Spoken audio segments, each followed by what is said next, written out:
Drop the beat on this joint. This is the Gumbo Cafe with your hosts, Shani and Dia.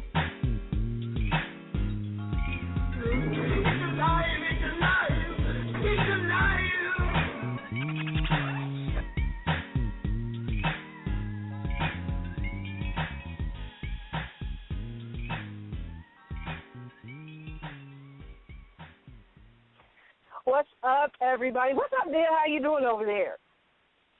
I am doing great. I had to run back in the house. You know, I like to get a little movement before the show starts. I had to run the house like, okay. What's up, everybody? Welcome to the Gumbo Cafe. The number is 347-202-0388. Again, the number is 347-202-0388. At the beginning of the show, that bit there was Artie Fuquay. If you know, you're in the South, that's what we call it, Fuquay. But he was in the accident with Tracy Morgan and Jimmy Mack, who passed away. Both are comedians. But I did get a message, and somebody's messaging me now. Oh, my gosh. Anyway, I did get a message from one of the young ladies that's our guest tonight, and that's Miss Pamela Greene. But before I even get into that, and we have her here already in the building,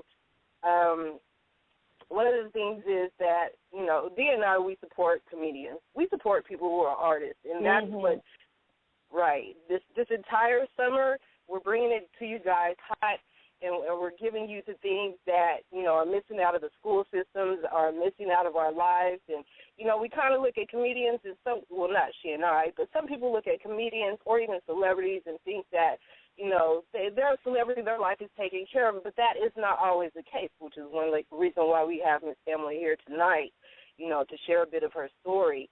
But how I met her was through Gerald Kelly, who's also a comedian who was on Last Comic Standing, and he was in that train accident yesterday in Connecticut, and I was on his page, and I was at the hospital with my mom. She was having a small procedure done, and I saw his page, and my phone was just stuck on his page. It was like, help. All I saw was help, and I'm like, what the heck is going on? And I couldn't move any further until I got home from that page, and then I read the next one, and it says, somebody called my mother.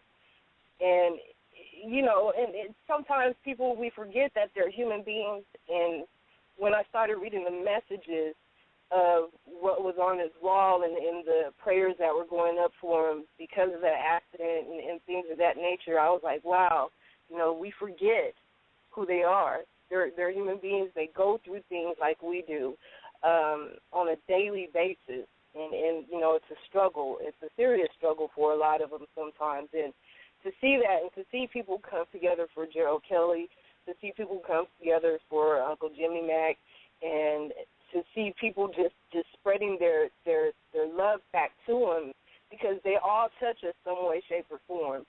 And to let us all know, it was a humbling experience, especially when I read Pamela's message on his wall.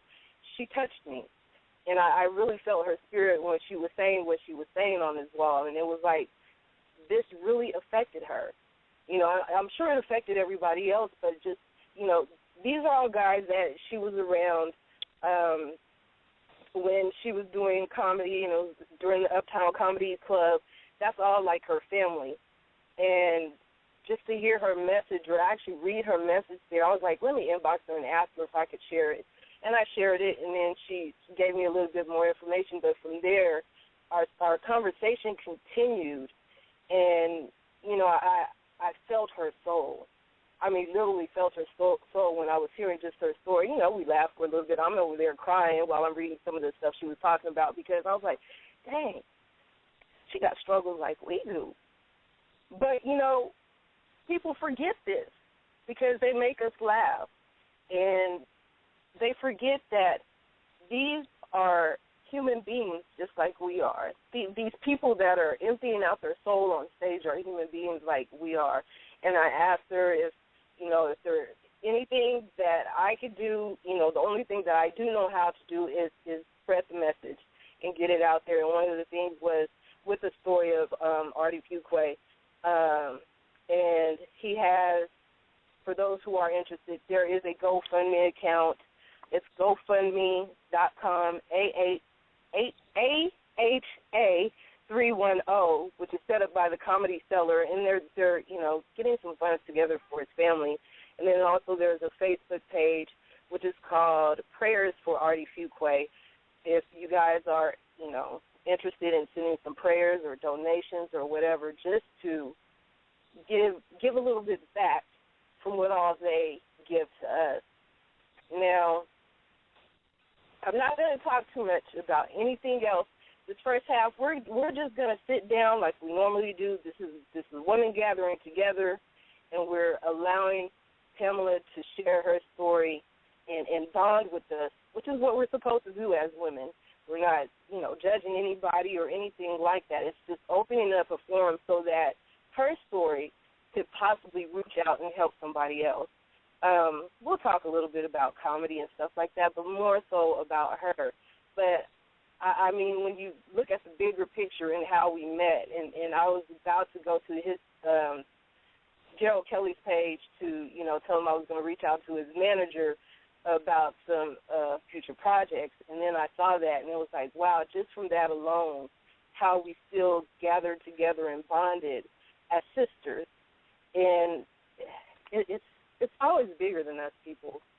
Some things are just bigger than us, and we get so caught up in drama and things that go on in the world that we forget that there's a bigger story and a bigger message that needs to be out there. And she's going to share a part of her story to let you all know and to let us know that we're not alone, So we're going to bring her in. And, again, the number is 347-202-0388. Press the number 1 at any time if you all have any questions whatsoever.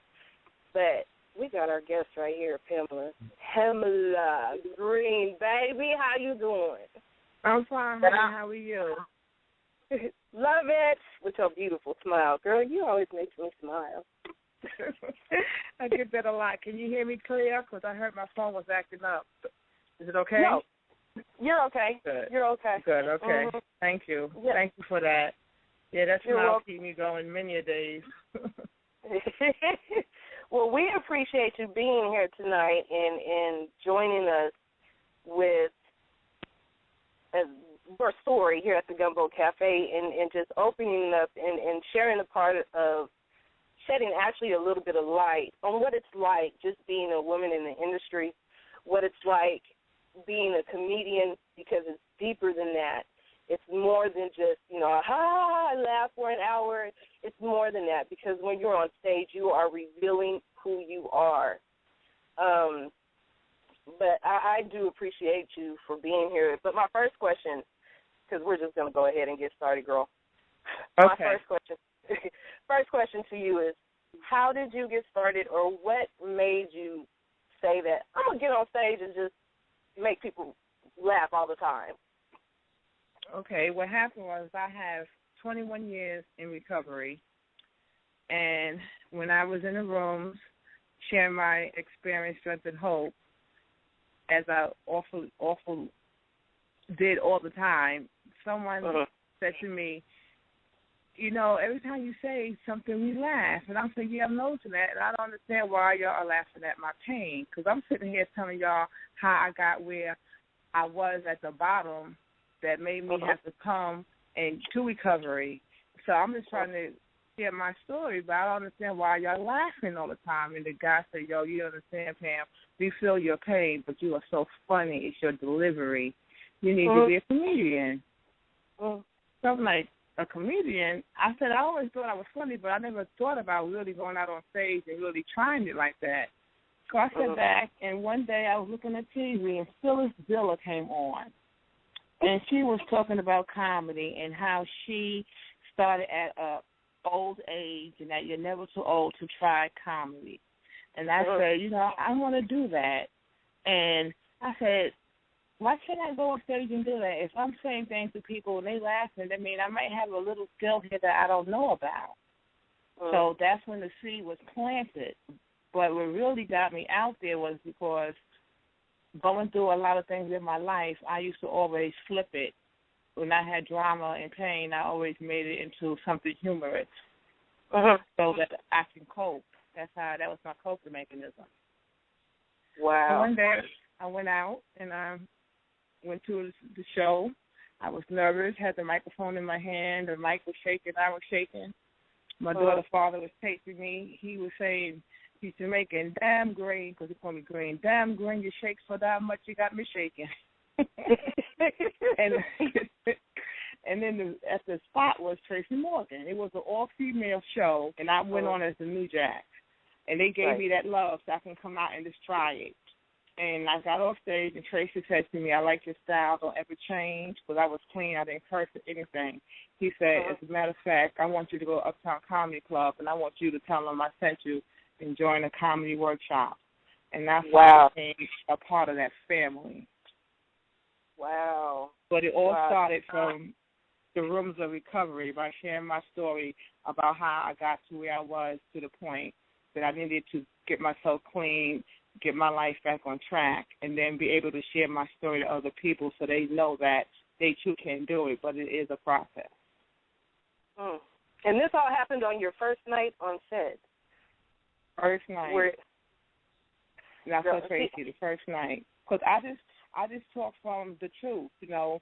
Like I said, I was clean, so I just talked about things about myself that people could relate to, you know, and I had to follow it because I worked in a telephone company, New York Telephone, so everybody came out. So I had that place was packed with my people anyway, and they always thought I was crazy, silly. So, of course, they laughed because I was their manager. So they figured, you know, but I had to be careful because they say, you know, you got jokes about the phone company. You come in tomorrow, we got a joke for you. Here's your pink slip, you know. So I had to keep it at a certain level, but I had to let people know how we do our job in the phone company and why they was on hold so long because we were sitting back talking about them. Wow. I think Dia had a question over there, too. Dia, I heard you say something a second ago.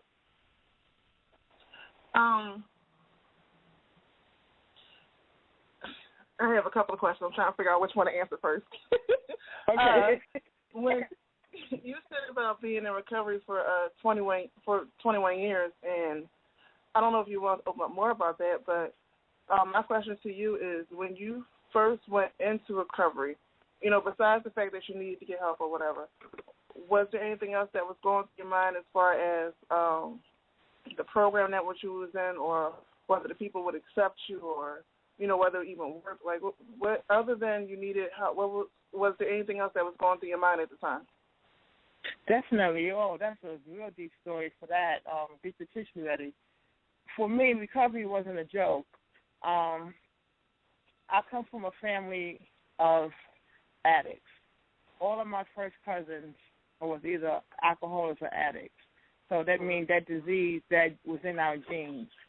And I started at a young age, say 12, 13, smoking weed like we all used to do, drinking beer and all that. But I was one little fast girl, so the neighborhood number runners and dope dealers made sure they set me and my little crew down so that we knew what was what, so couldn't nobody run the game on us.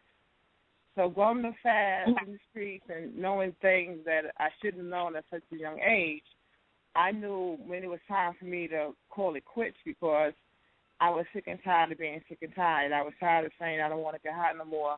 I was tired of trying to mask the pain of the abuse that I went through in my life. And I know getting high was just committing suicide slowly. I was a punk. I was afraid to pull the trigger, but I was still killing myself daily because I didn't want to do it. You know, it wasn't a pleasurable thing in the beginning. It was like a recreational thing. But then the pain outweighed the pleasure, and I knew I needed to get help, but I didn't know how to go about it.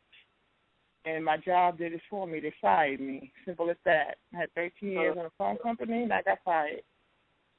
And I'm sitting back with my little baby and a crazy father, and I'm asking my friends, am I an addict? And everybody goes, no, you're an addict, as they're sitting there getting high with me. Of course they're not going to say I'm an addict because they know if I get clean, they're going to have to stop because I was providing drugs for them.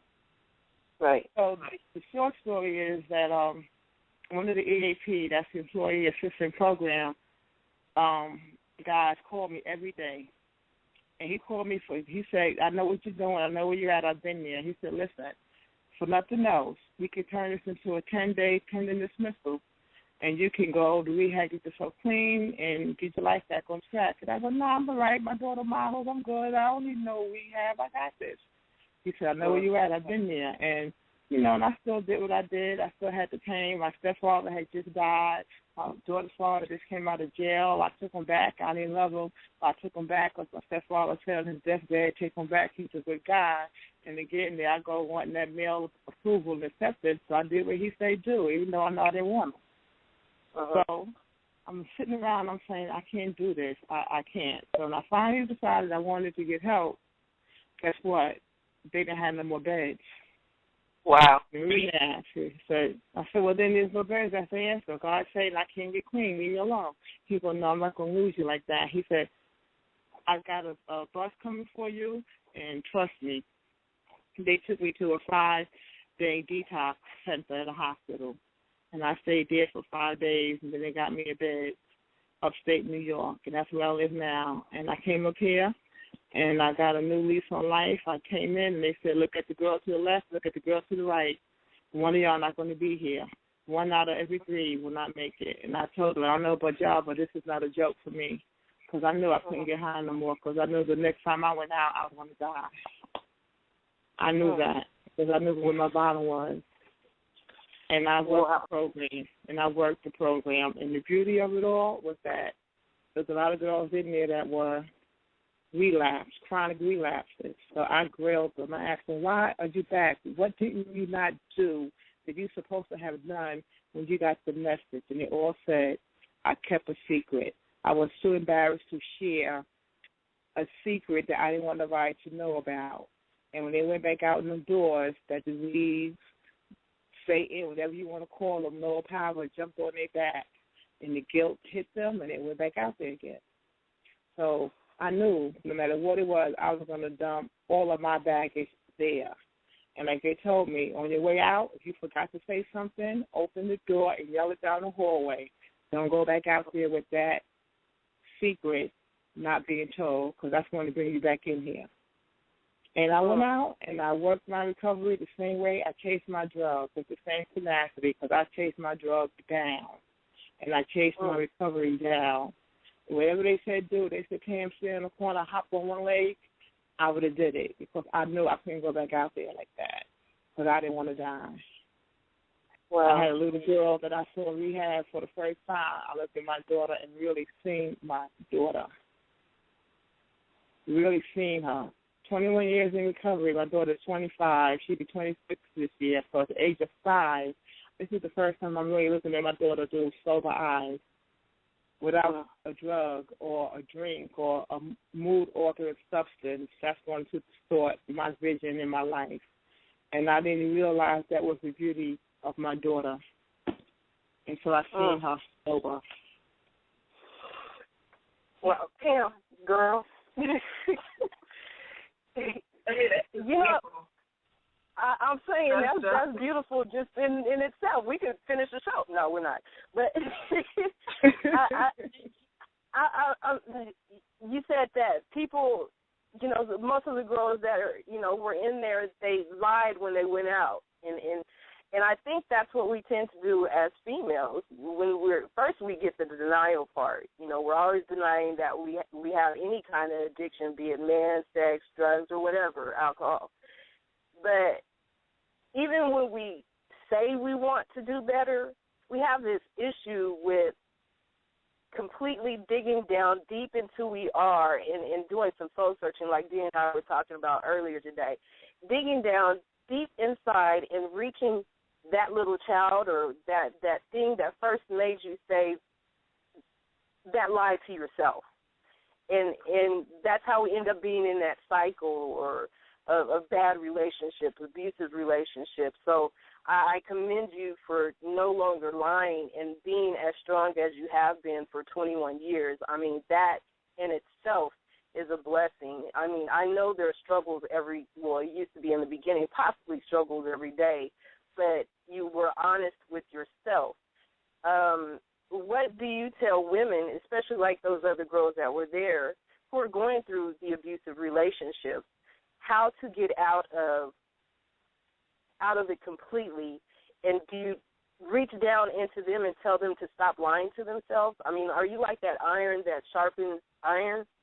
Definitely. I tell them that your secret is your secret, and that secret will keep you out there, and it will kill you. And I'm going to give you a perfect example.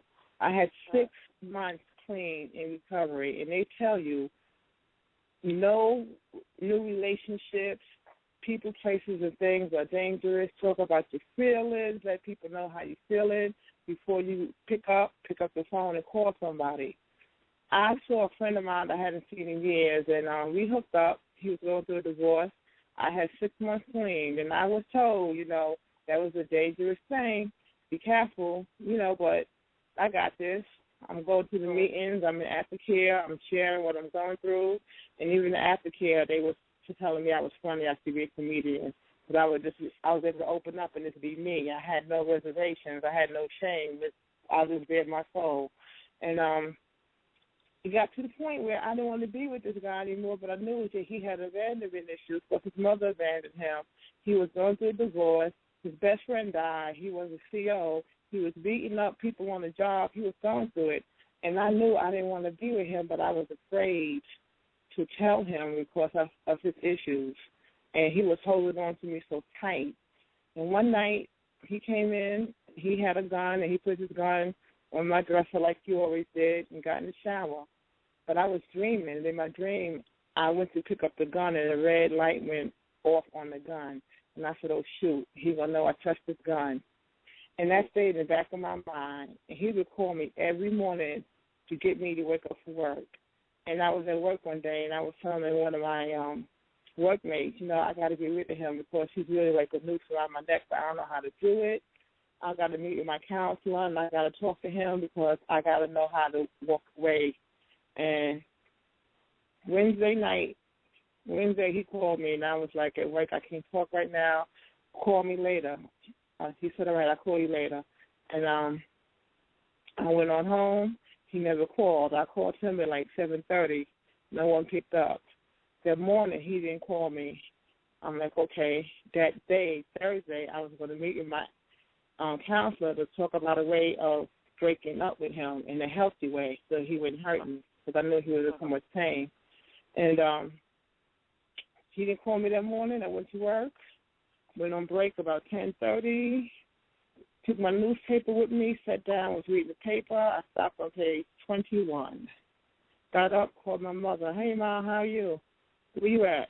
She said, I'm at work. Where do you think I'm at? She said, no, where are you? I said, I'm in the lounge. People around you? I said, yeah, why? What's the matter? She said, what's John's last name? I gave her the last name. She said, what's his wife's name? I gave her the wife's name. She said, oh, my God. I said, what happened? She said, John is dead. He killed his wife. He killed himself. Ooh. I fainted. I screamed and I fainted. And when people came in the room that wasn't in there that knew me, and then the people who didn't know me picked up the phone and said, what happened? Who's this? It's your mother. What happened? And she told them the story, and they said, how did you know? She says in the paper. And they said, what page? It was on page 22. Wow. I started reading the paper on page 21. So now they're bugging out. They don't know how to handle me because they don't know what to do. I'm crying. I'm distraught. And they called the EAP in Manhattan, New York. They said, nope, too far. She can't come here. Take her to an aftercare counselor. So a friend of mine met me there. My supervisor drove me. And when the counselor came in, he set me down in a chair. He said one thing to me. He said, we were going to meet today to talk about how you want to break up with John, right? And I said, yeah. He said, well, it's already done. It's done. Y'all broke it up. That hit me so hard because, see, the old Pam, the Pam that was come from a place of hurt, the Pam that would have been like, nigga, how you going to treat me this way? Why you going to lie to me? I caught you on these lies. I never said nothing, and I found out he was doing things that he didn't think I knew. I kept my cool because I knew he was hurting. But the old Pam who didn't know about pain, if you stubbed your toe, talk about it. No matter what you're going through, talk about it. Don't react. Talk about it. Pain is the motivator. He would have killed me first. Then he would have killed her. Then he would have killed himself. My mother told me, you know what, Pam, I'm sorry to tell you this, but you know what? I'm glad it happened because he was a ticking time bomb, and I was afraid for your life. 6 months in recovery, I didn't pick up. It wasn't worth me picking up because God told me another story. I had a life to live. I had things to do. It wasn't my time. Wow. Wow. Wow. Again, you guys, Gumbo Cafe, we have Pamela Greene here, and the number is 347-202-0388, 347-202-0388, and press the number 1 at any time. And if you don't say what is on your mind or on your heart, and if you just hold on to it, you never know what's going to happen later. So I'm sorry, you just put me back in a situation that I was in. So go ahead, Diaz. Go ahead. I'm sorry, baby. I told you.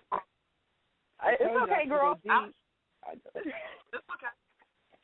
I've been on. I'm just like glad you shared the story. Only for the main fact that I had a couple of people in my family who were addicts who went into rehab, and literally for them, someone close to them had to die before they said, "Finally, I'm going to get clean." For my uncle, It was my great. For my uncle, it was his father wasn't up. When my great grandma was the one who raised them, when we came to him in the place that he was at, where he was getting high, and found him. And I was 15 at the time. We found him and we told him, and he just got finished getting high, and that's when he said he was done with it. He was sick to his stomach. I have aunts or other aunts who not mattered until their mother died. My grandmother died, and one of them, like the reason why his story spoke to me is because when they both got out of rehab, both of them went back to the same men they was before they was in rehab.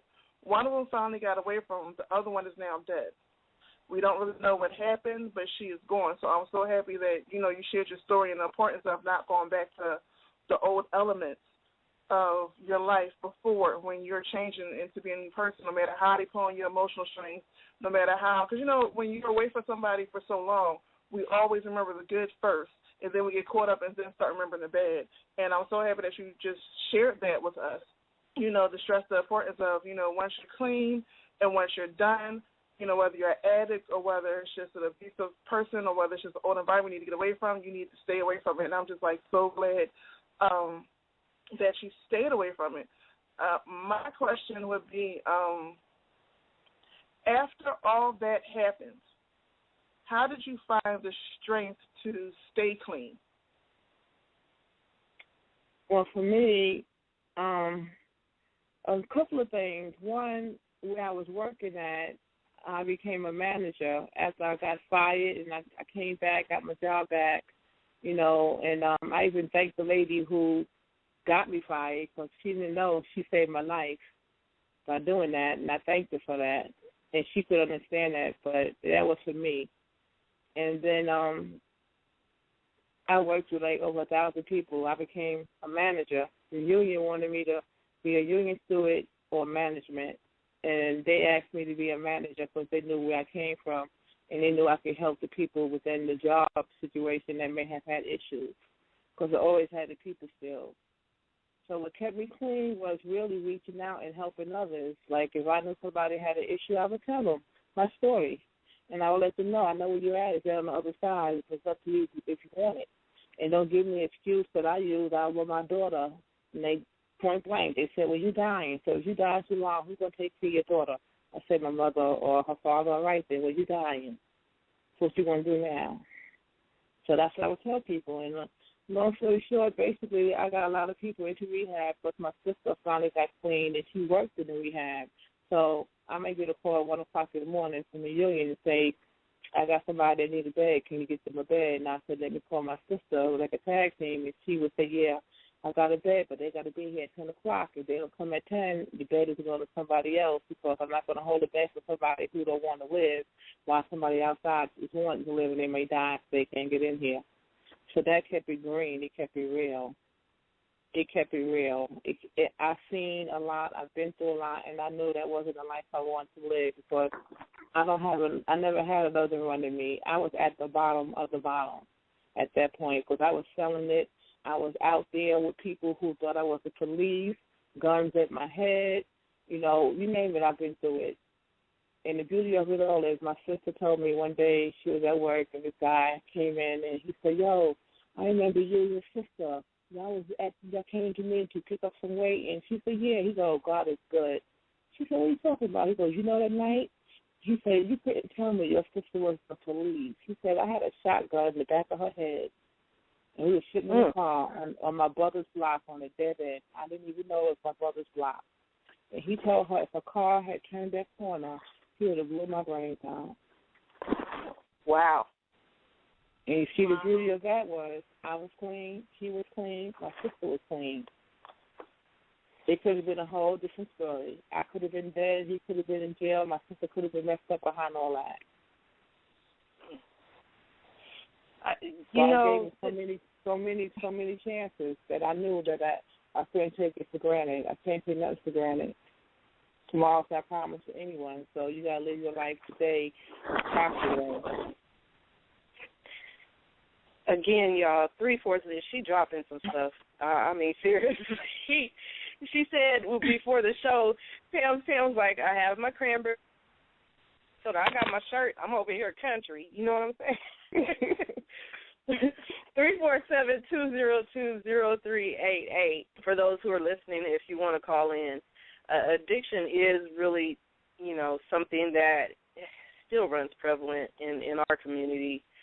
And, I think all of us have somebody who's been affected by drugs one way or another, or even alcohol. But on the other side of it, because I know you were talking about your daughter, and you finally saw your daughter as your daughter.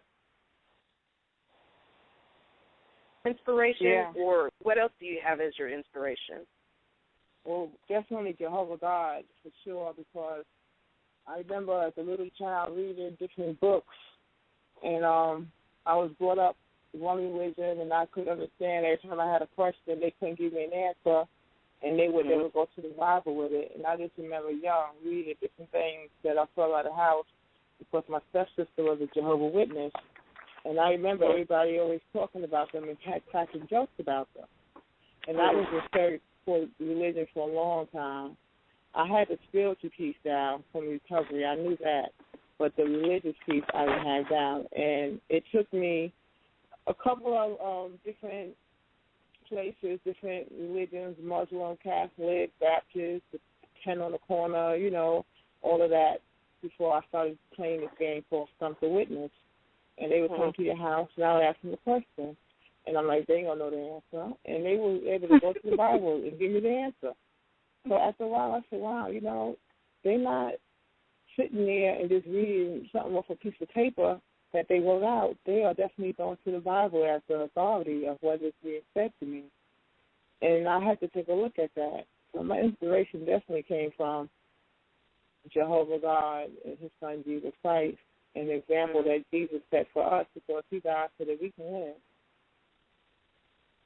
And I look at that, would I give up my daughter for sinful mankind to have a second chance at life when I had given them everything and I told them that what I have for them is true, and because of one mistake, which was a little white lie, everybody says only a little white lie. But what did Satan say?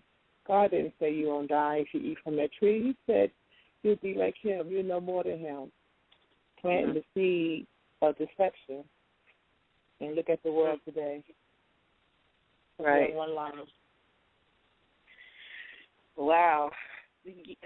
Girl, I mean, just from inbox conversation, I didn't know, but now I know. That's all I'm saying.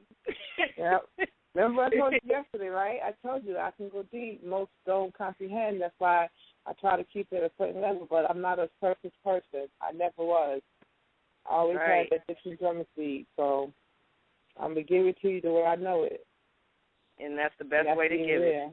Yep, honesty. Right. And, well, let me ask this. So I know when you were talking about your, with faith, as being, your inspiration, is that what you tap into when you are performing or on stage? What is it that you tap into? Well, it all depends on what's heavy on my heart at the time or what seed that I want to plant. Most of the time, I try to go, like, from the place of honesty and what's going on in my life. If I got some things I need to work through, it's therapy. I go out there, I throw it out, and the people receive it, and they give me the laughter and applause and give it back. And the inspiration really comes from when that first joke hits and people respond to it, then I say, okay, I'm good. I can just go ahead and relax and just be me and open up and talk.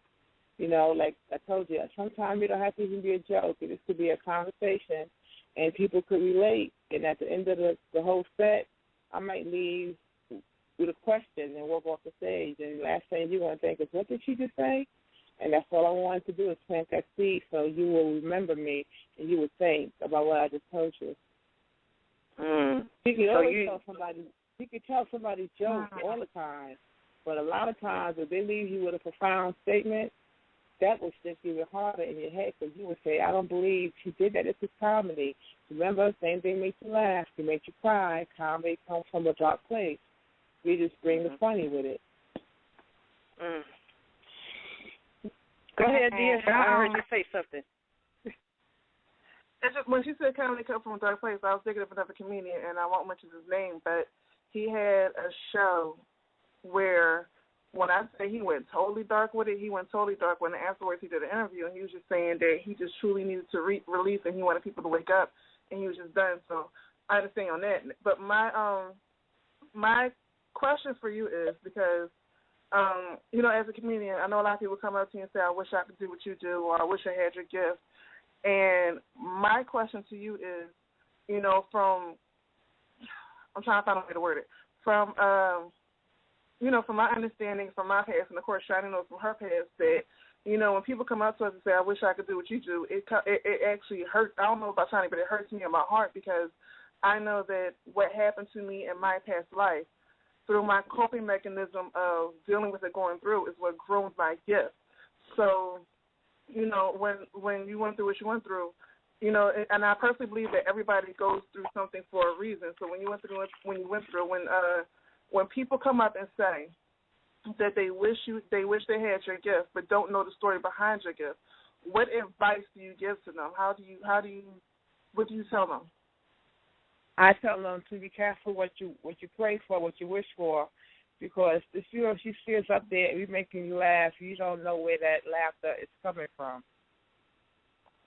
So a lot of people say, I see comedy, I see comedians, I can do that. And then when they go up there and they try it, they can't because they never tapped into their authentic self. They never broke themselves down to the smallest being of who they are to find a voice. Every comedian that's out there that's really doing what they do and they have a voice, and that voice is something that needs to be heard because there's something inside of them that they need to release to the audience so they can get that love back. It's all about acceptance. It's all about love. It's all about receiving what I'm giving you. I give it, you receive it, you applaud, you laugh. I feel that love and that laughter. If you look at the best comedians, look at Richard Pryor, look at Roseanne Barr, all those comedians that were great, they had tragic lives. But they took all that pain and they sat down and they flipped it. And they made themselves able to laugh at what they were going through so they can cope. That's how I cope. That's how I cope. I mean, I talk in joke form all the time. I could be talking dead serious to somebody, and I'll jump a joke out of nowhere, and I ain't even planned it that way. And I'm like, why are you laughing? Did you hear what you just said to him? And I said, no, because when I get on the road and they ask you to repeat it, I'm like, you should have wrote it down. Because I don't know what I was saying. I just get into the zone, and that's that.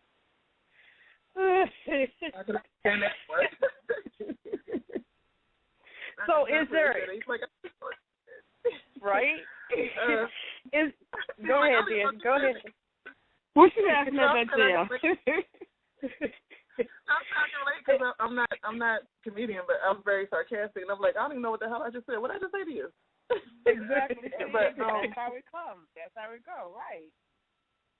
Now, my second question is, when you're on stage and you're releasing your comedy, do you allow yourself to fully embrace your past so that the audience can fully connect, or do at times, sometimes you find yourself running away from stuff that maybe you haven't dealt with or you don't want to revisit, or things like that?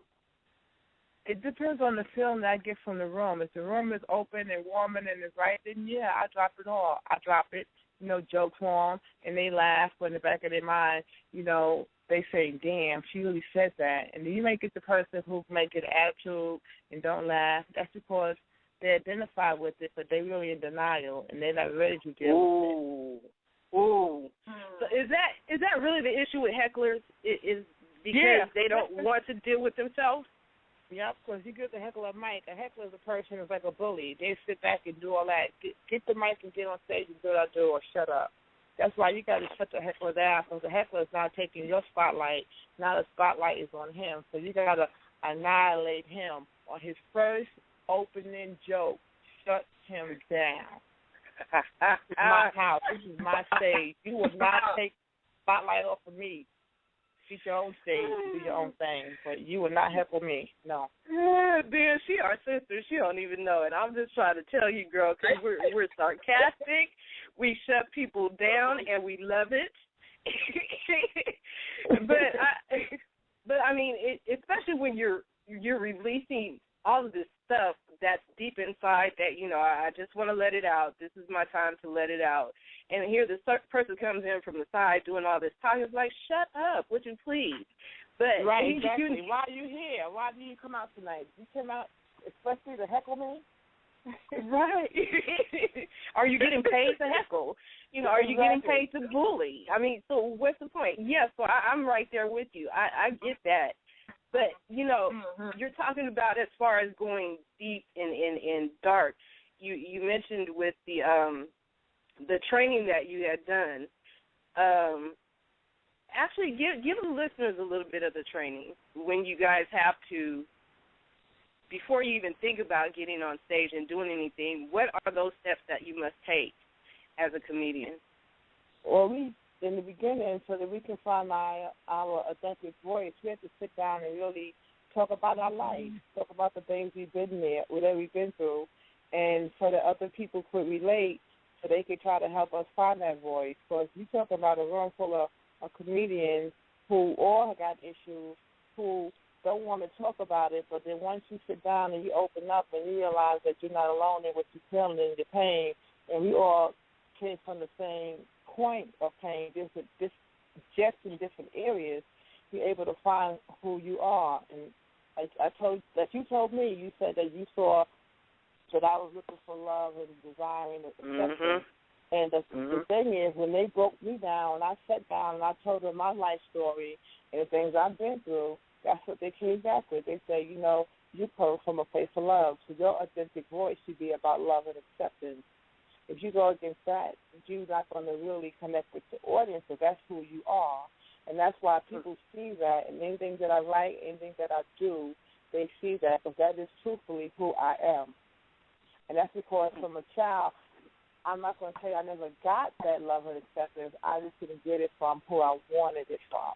And that was my mom. That was my girl. Girl, you better say it. Come on. Hold on, I'm shaking real quick. Go ahead. Keep talking. So at that point, of knowing that,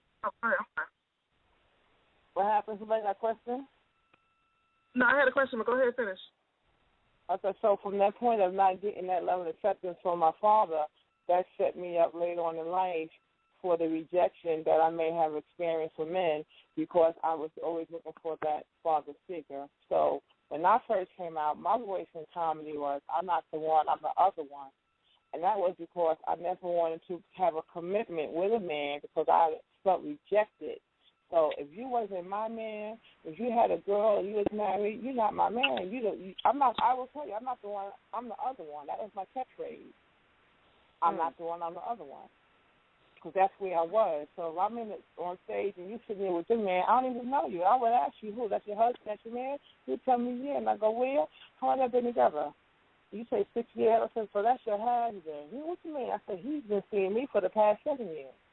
Ooh. And the lady, you don't like me because I done kicked it to you that she's just seeing me, but I'm lying. I don't know this dude, but that's where I'm coming from. Because at that time, that was my truth. Because that's how I felt about myself.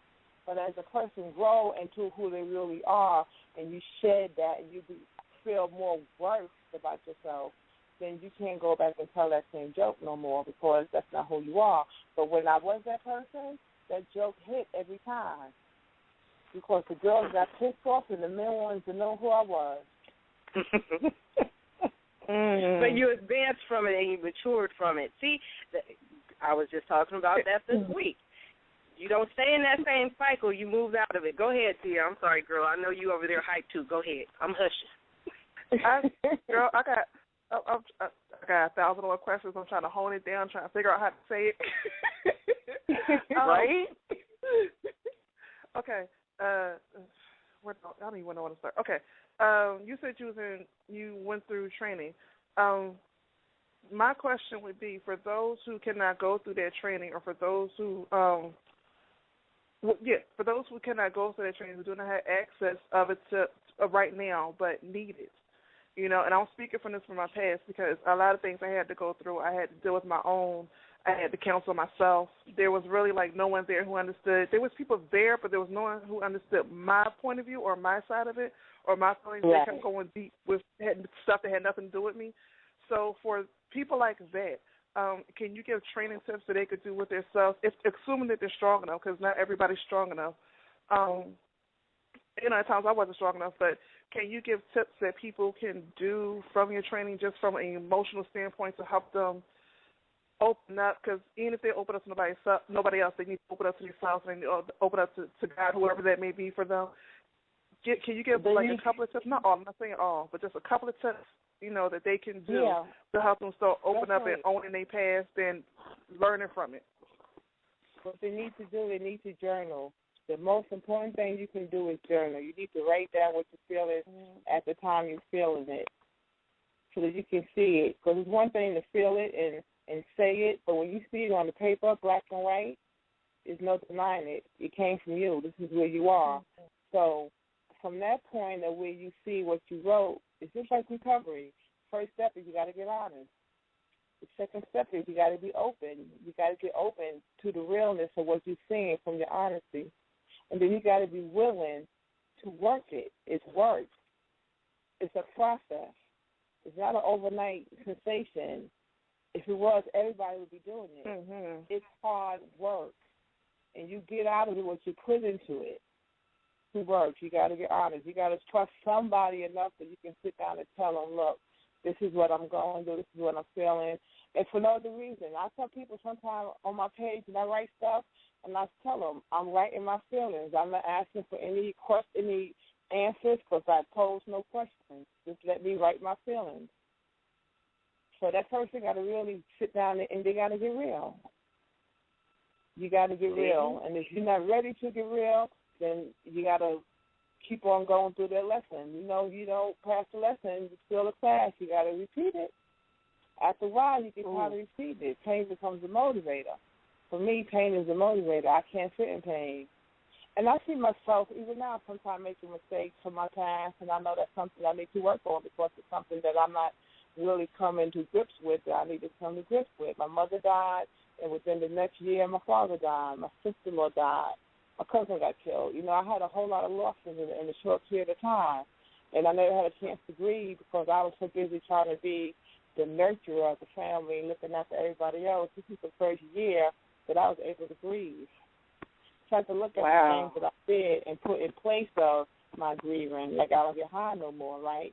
But if you look at my apartment, I got 100 pair of shoes, 10 fur clothes. I'm not even working. You know why? I'm a shopaholic. Every bag that's out, I got. For what? It's just another course addiction. Anytime I don't want to feel, I go outside myself. Wow, girl, okay. So I know, because I'm like, it's So first, I want to say that what you were saying with the group of comedians that were there, that was another form of therapy. For those who didn't catch that, that was a sense of like-minded people coming together and releasing who they are. And for the listeners, that means if you can, find a group of people like-minded, not the ones that are always in the TV shows and whatever, just somebody who is going through some sort of emotion. Be there with them, tell your story, share your story. It's called transparency for those who do read, the Bible. It's called transparency, and that's what we are supposed to do, is be transparent, be as open and as honest as possible so that you can release and gain more of love, really the fruit of the Spirit. Then the other thing is journaling. That right there, baby, Pamela, when you said, I am 100% behind you on that, okay? Journaling I look at my journals, and that's when I find a lot of my jokes in my journals, because I was feeling a certain way. I just wrote down that feeling, and if it's pain, I can look at that and flip it into a joke of some sort. Because, like you said, like-minded people, we all sat there, and if I didn't want to identify with my truth, by me being open and talking about what I was going through, another community could say, but Pam, listen to what you just said. You said this, that, and the third, and this is what we all came up with the same thing. So this is your voice. This is who you are. And anytime you deviate from your purpose of who you are, you're not going to get the fulfillment and the success you're looking for, because you're not being true to who you are. Ooh. I want you to write that down to make a book out of it. I'm saying, girl, you better start writing some books, girl. Like attracts like. If you aren't true to yourself, look at the circle that you're in, people. If you're in that circle and you see a bunch of foolishness, that's because that's what you are deep down inside, and you ain't fixed what you need to fix. All right. It was another thing you said, too. You said you go on Facebook and you just release it. Girl, I know. It's so many pearls right now that she's just giving us. It's a shame.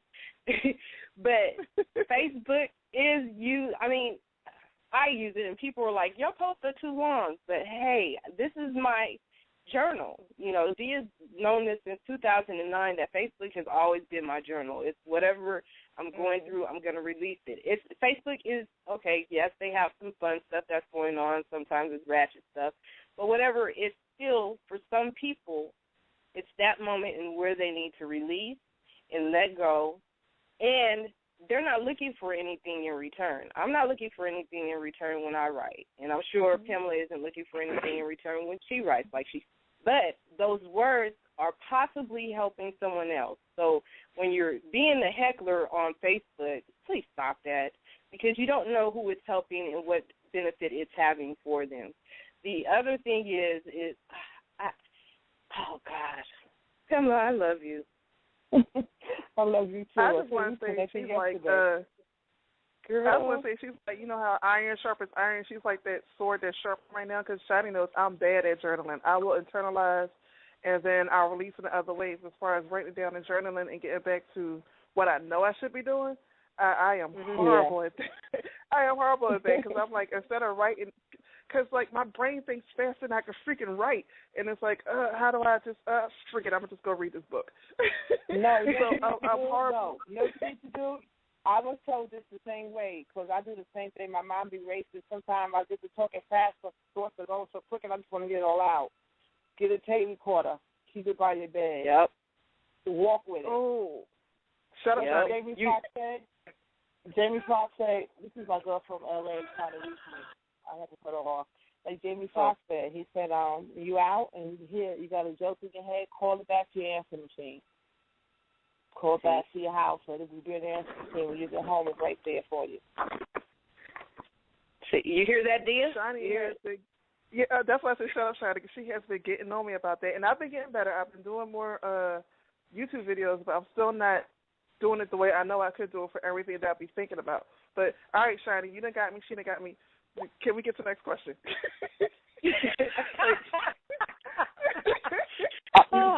funny, because I'm laughing. I'm looking at the questions you sent me. I think we got about 3 of them.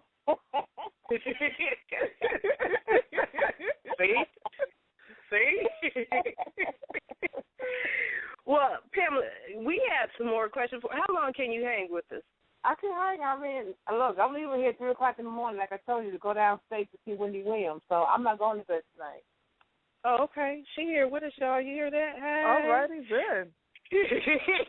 Well, we're going to go ahead then and go to the second half of the show, because we still got some more questions for you.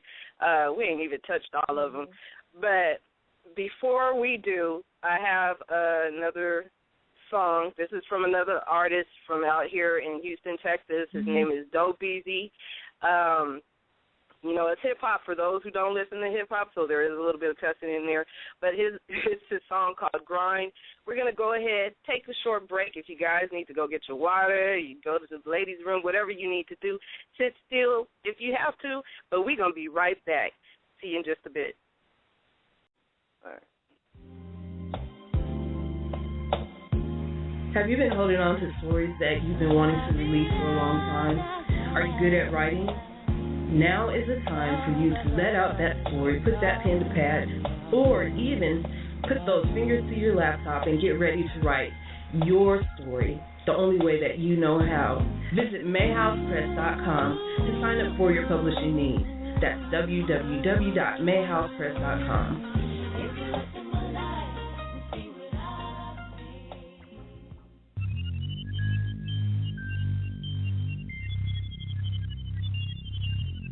Are you an author looking for answers about publishing your first book? A veteran author who has been used in the publishing industry but wish to connect with your peers? Feeling left out? Now there's a place where you can feel at home and have all the information you need in getting started with publishing and finding useful information. Authors Info is a network website designed for the publishing industry. Meet readers, authors, publishers, designers, and more at Authors Info, a business site for the publishing industry. Authors Info is your author and publishing information home, in the confines of your home or on the go. Check out the website at www.authorsinfo.com. Again, www.authorsinfo.com. Please sign up today. About to make a change in your life but not sure which direction to take? Looking for a new job and not sure if this is the one? Feeling a bit confused about who you are? Visit oriesoasis.com for your oracle readings, astrological analysis, and much more. Here you will find an understanding of you with the assistance of Dia through spiritual channeling, oracle readings, or your natal chart. That's oriesoasis.com. ORISOASIS.com for your astrological readings, channeling, oracle readings, and much more. ORISOasis.com. Make your spirituality practical. East Texas' own Big Bailey Entertainment and Hot 107.3 Jams presents the All-White Affair. June 28th at the K.E. Bushman's Building in Bullitt, Texas. Special guest Jagged Edge performing live. Doors open at 7 p.m. Show starts at 8 p.m. General admission is $30 and reserved seating is $50. Yo, this Jagged Edge. It's going all the way down. Bullitt, Texas, stand up. For ticket information, call 903-258-0775. Again, that's 903-258-0775. We'll see you at the All-White Affair. Jagged Edge will be in the building. Please believe it, y'all. What's up, everybody? Welcome back to the Gumbo Cafe. We had a little bit of technical difficulties. Hey, but that's how it goes. It's all right, though. The number again is 347-202-0388. Of course, that was Jagged Edge, and that wasn't Dope Easy. But, hey, if it wasn't supposed to be played, that's all right. It wasn't supposed to be played. Again, 347-202. Okay, 347-202-0388. And we have Miss Pamela Greene kicking it here in the Gumbo. Hey, boo. I'm here. Ain't going nowhere. All right. A couple of things you had said before the commercial. I'm definitely going back and listening to it again. I think I'm going to listen to it a couple of times because I'm going to be taking notes the next time, and then I'm going to be inboxing you like a whole lot of questions. So just be prepared. I'm just warning you right now, Okay, that's not a problem. That's cool. Yes, be prepared for the questions. Yes, because I have plenty. Yeah, she'll have plenty too. You were saying that you'll, of course, be going to meet Wendy Williams tomorrow. Now, do you normally like to perform, though, or do you like to write? What is it that, I guess not, because we already said inspire and it's not motivate, but I mean, you mentioned earlier that you write on your wall sometimes, and you also have another page on Facebook, which is Pamela Greene, RatedPG. For those who are listening, check out that page as well. But do you prefer writing? Is that what you normally do? Are you writing for comedians or shows? What is it? Right now, I'm doing a lot of writing with my girlfriend who's in L.A., but I would have to say 50-50 because the writing is what really releases the stress and the tension of what I'm going through, and the performance is like the birth of what you're doing. When you get out there and you see what you're writing, that it really hits, the audience was able to accept it.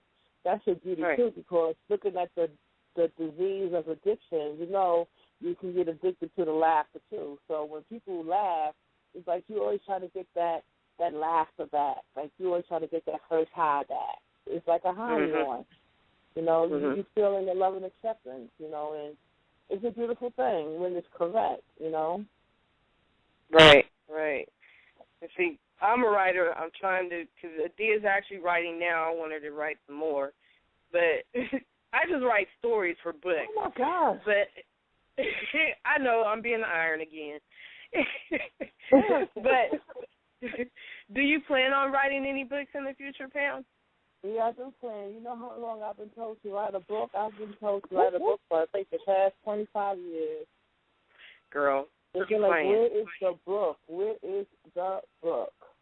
Exactly. Your book would be a page turner, and you'll probably have to do another sequel or two behind the first one.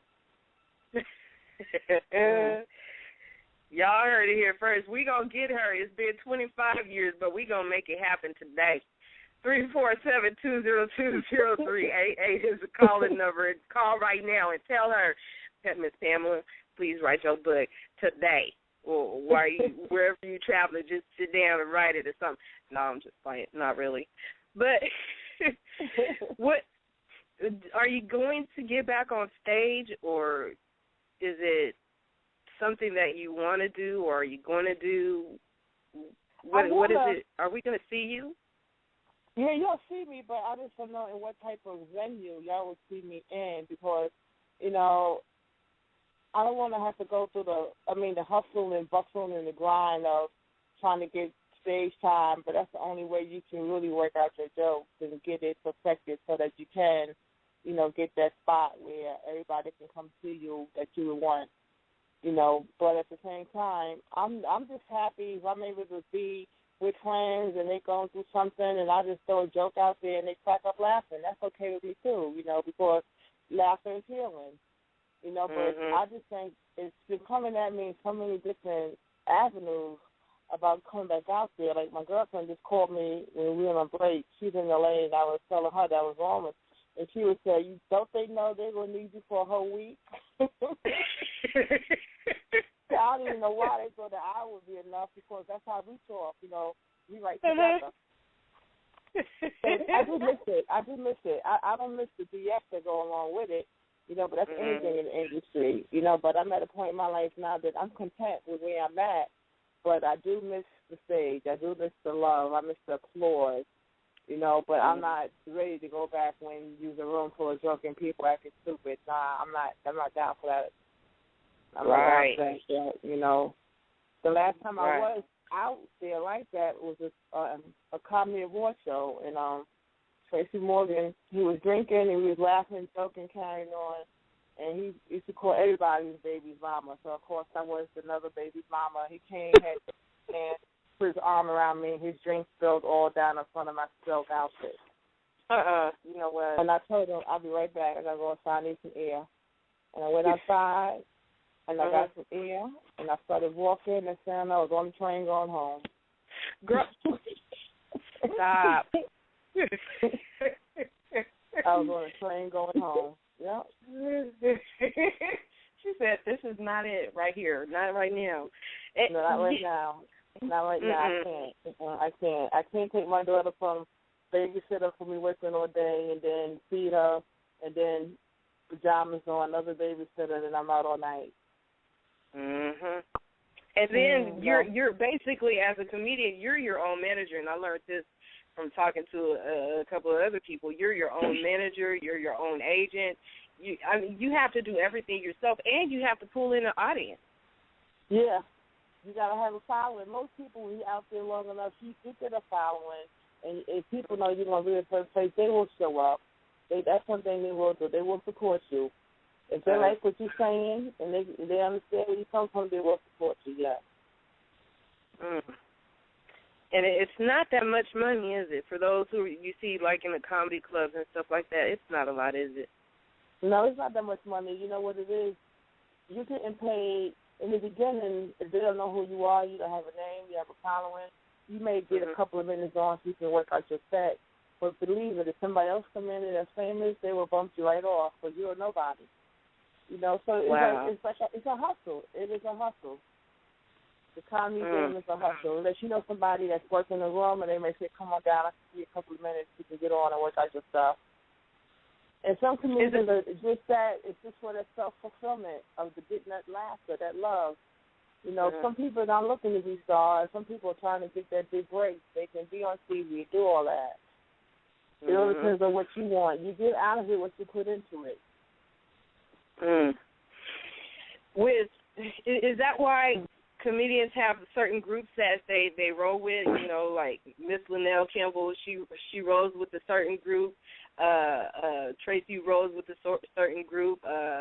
All of them roll with that one set group. Is it because it's the camaraderie that everybody has within that circle, or what is that? Yeah, it's camaraderie, and also they could be your writers, or like say, if I know I'm going to L.A. and I got this room for the night, and I can book comics, I may bring my people with me and give them a chance to get on. You know, you reach back. If you got people who you've been down with from the very beginning, you do reach back and you try to lift them up, you know, with you. So you know the struggle. So some people make it, they definitely do that. Like my girlfriend now, she's the same way. She's like, yo, when I make it, you know you're coming to L.A. where I'm at. You're going to be there. I said, you know, it's been 20-something years, and, you know, and we still talk every day. We break down jokes every day. She got a set coming up, and that's how we do it. I grill her. She could say the joke 10 times. You got to say it the same way each time. If you deviate from it, no, do it over because it ain't hitting. You got to do it. You got to do it. You got to do it. You got to do it. Just like if you're a singer, anything you do, you got to perfect it. Right. And, you know, you say you do it over and over again. There was a comedian I saw not too long ago, and I remember when he was on BET Comic View, and then I saw him on another venue as well, and it was like he did the same joke. And I heard several people in the audience, they said the joke and finished it before he did. Is that sometimes an issue for you guys when you're on stage? Like, oh, I heard this before, give me another one. Yeah, you know, you're boring. Yeah, because sometimes you have a set that you use, and it's a set that's real tight, and you know that set is going to hit. So if you're out there, you got that following, people know you, they're going to know your jokes. They're going to know your jokes. So depending on where you're at, if you're playing the same room you played before, and you know it might be the same people, you might need to switch up your jokes. You might need to have 2 or 3 sets that you got to go to when you know, well, man, I see the same people in the house tonight. I can't use the same jokes I used last week, or they're not going to be funny to them because they already know the punchline before you get there. Wow. Now with writing a new set, you know, because obviously all your jokes have a point and it comes from a certain place and you like to want people to relate to help them heal too. Do you find it hard or redundant when trying to write a new set or trying to say the same thing in a different way? No, I try to say the same thing the same way if I know that it's going to work, but you also got to look at the room because you may have a set and you go into a room and you know, oh, these jokes I got ain't going to hit this room. So you got to have a go-to set. You got to, because you can't say the same. You can't say jokes the same way at different places. Because, say for instance, you may get a set somewhere down in Texas. You walk in there with a bunch of cowboys. What you gonna do? You gonna do the same jokes you did up at Apollo? No. Now you got to find you some country cowboy jokes somewhere. Oh, man. I was just thinking that, you saying something that relates to black people and you all the way in Hickville, and it's just not going to work. I mean, it's not going to work. So you sitting there thinking, I was just watching something earlier. I was just watching I'm actually not sure what she is, whether she's in the poetry or what actually she really does, but it's just a short clip. And she was saying basically how you have to articulate to the culture that you're presenting to. And when you just said that, that just confirmed what she said. And it's like, oh, you really do got to, even though it's the same message, you do have to change up the people you're relating to in order for them to get the message. So I got to, boo. I got you. Tell you go to the spot ahead of time, and if they don't know you, you walk around the room, and if you know your jokes ain't going to hit, what you do is you start talking to people, and they don't know you're on for the night, then you got your whole set, because people don't tell you things that you can get on stage and talk about, and then they go, oh man, that's a comedian. I didn't know that. I just saw her so. Yep. Oh. I just learned, and I saw that when we were at, what is that place out in Ontario, in California? Can't think of it. That's a shame. The comedy club. Anyway, I've seen comedians walk around before a set, and I was like, well, what they doing? Are they thirsty or something? They hungry? But that's what they're doing. They're getting a vibe from the audience to know what to present on stage, and they're also going to get a joke or two to diss somebody in the audience. So that's really what's going on. Yeah, they're reading the room. You got to know how to read the room. Wow, that is a people. That's a skill, people skills. You got to know how to read the room. And then you're also out there supporting the comedians that are on stage as well, because I've seen guys that'll sit behind us and they're watching the previous set before they even get on stage. So that's what you guys are doing too. Yeah, we're doing that. And if you know you're going on within the next set of a person, you know they set. So you know when they on that last joke, that's when your stomach starts churning because you know you're coming up next. And if you don't get those feelings, you want to get those feelings because that means, you're excited. You want to get out there. And once you get out there and you hit that stage, they call your name, coming to the stage, give it up for the comedy of, that's it. Everything else that you know before that, you got to just go ahead and just do your thing.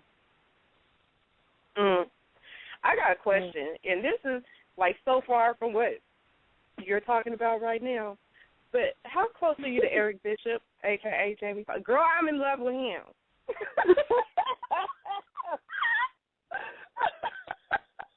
Ever since we did our first show, I'm telling you, I fantasize about him, and I want to meet him again. That's all.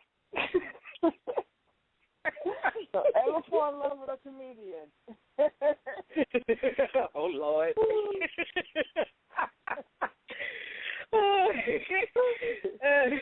The number again is 347-202-0388. Y'all call in. I see we got some people on the line. Just press the number 1. Don't be scared. I see you over there, Mike, in Chicago. You gathering some information. But you guys got 36 minutes to call in, and we are going to go into overtime. And actually, we didn't even touch on some of these questions that I have for you. Golly. I know. What about this peeling back the onions? Can we talk about that? Did we even get on that yet? We didn't even touch that. I thought we kind of, but not. I'm sorry, not in depth. Not in depth. We actually not in depth. Somebody who wanted to do the comedy thing, and they didn't have the workshop like I had. But peeling the onion. Yeah, what about the onion? About ourselves. Yeah, just as women.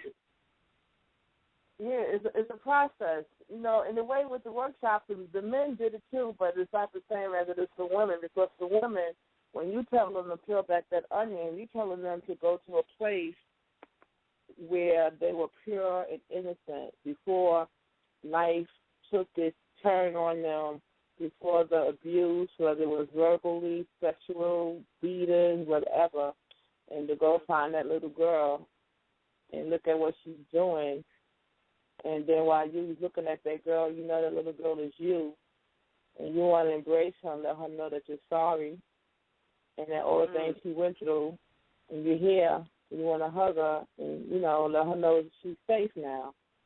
And it was like the wailing wall because of the woman crying, talking about what the little girl was doing at that time, and they realized that was the time right before they lost their innocence.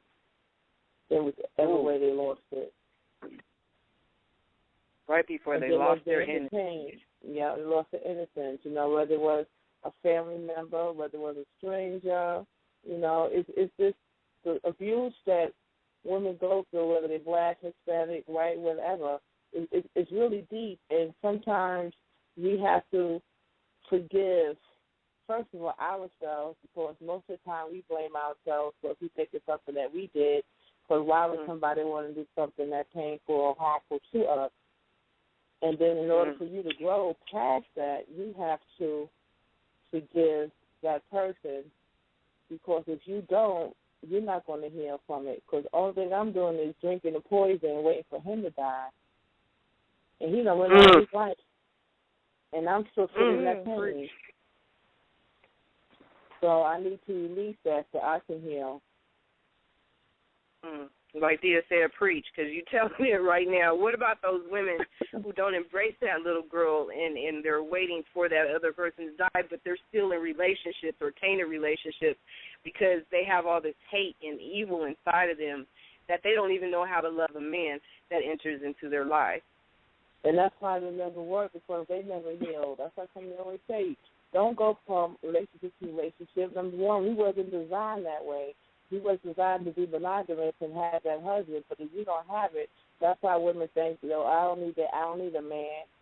You came from a man's rib, right? Underneath his arm. Of course you need a man, but of course, the way life is, society has broken down, especially the black family, so the man don't feel that he's even a man. He feels less than. And then you got the woman who say, well, I don't need a man, and she's out there, she's making the money, so she's wearing the pants. So the whole role has changed. And then you wonder why families are the way they are, or how come kids grow up thinking they can do this, do that, because they've seen it done at home. Girl.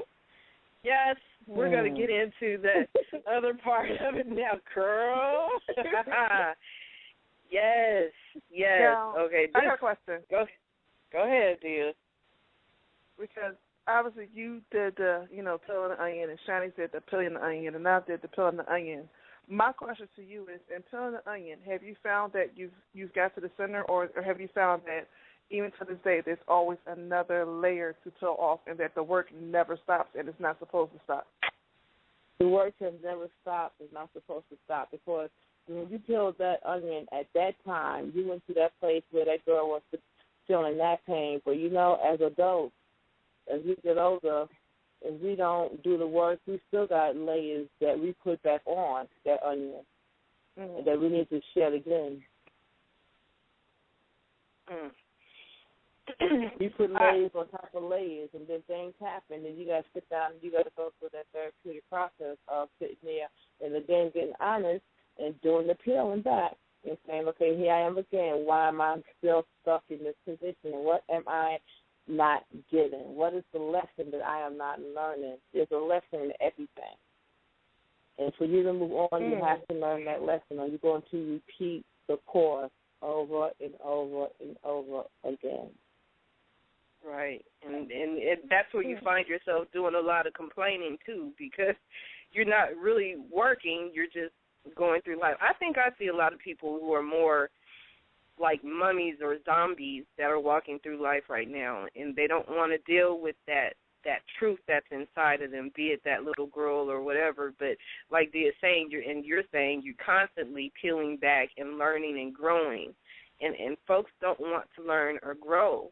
And it's sad to see that our society, especially as black women, and the things that we have on TV that are the addiction of numbing us and dumbing us down with reality TV, we don't.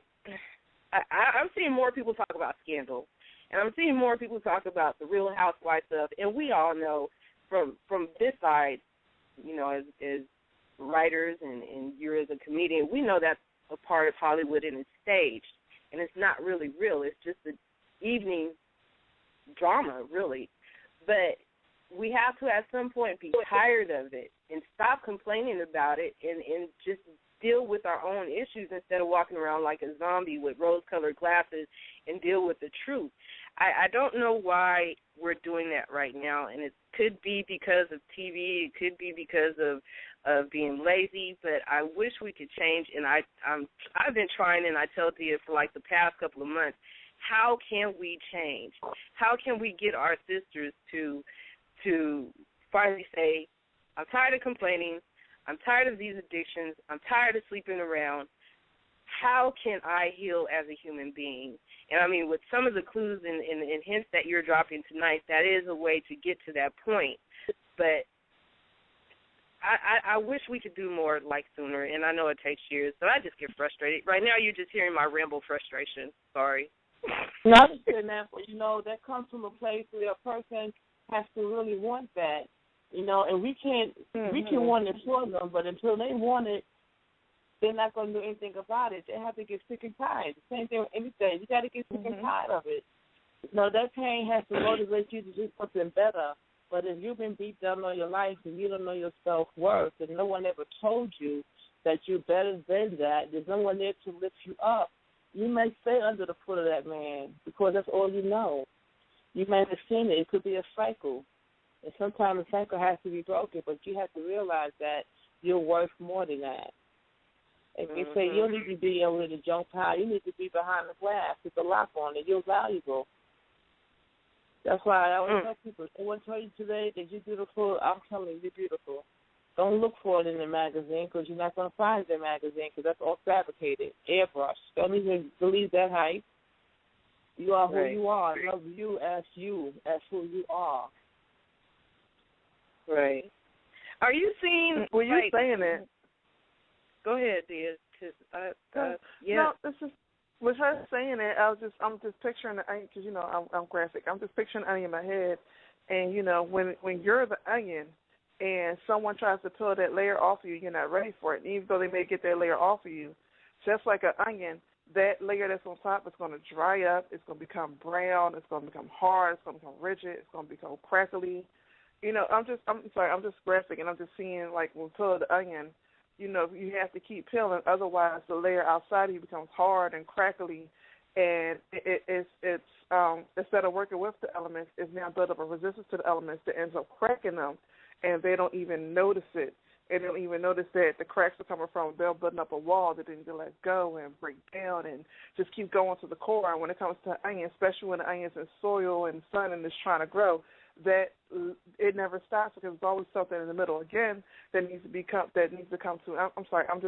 My mind is in graphic mode. We're both like, are you bringing in some extra stuff to us, and we're thinking now. This is a shame. We're on air live, and we're thinking hard. Girl, you gotta be in my zone. I'm saying, you gotta be in my zone. That's like beach erosion. You ever been to a beach? I went to the Cayman Islands one year. And I'm like, what happened to the beach? The beach was rough. Little by little, the water comes up on the land and takes the sand away. When the water goes back out, it's taking sand with it. And then before you know it, there's no beach left. It just eroded away. And that's what happened. The self-esteem just erodes. It's just little by little, they're chipping at it. Wow. Yes, write a book. That's what I'm getting right now. Write a book, please.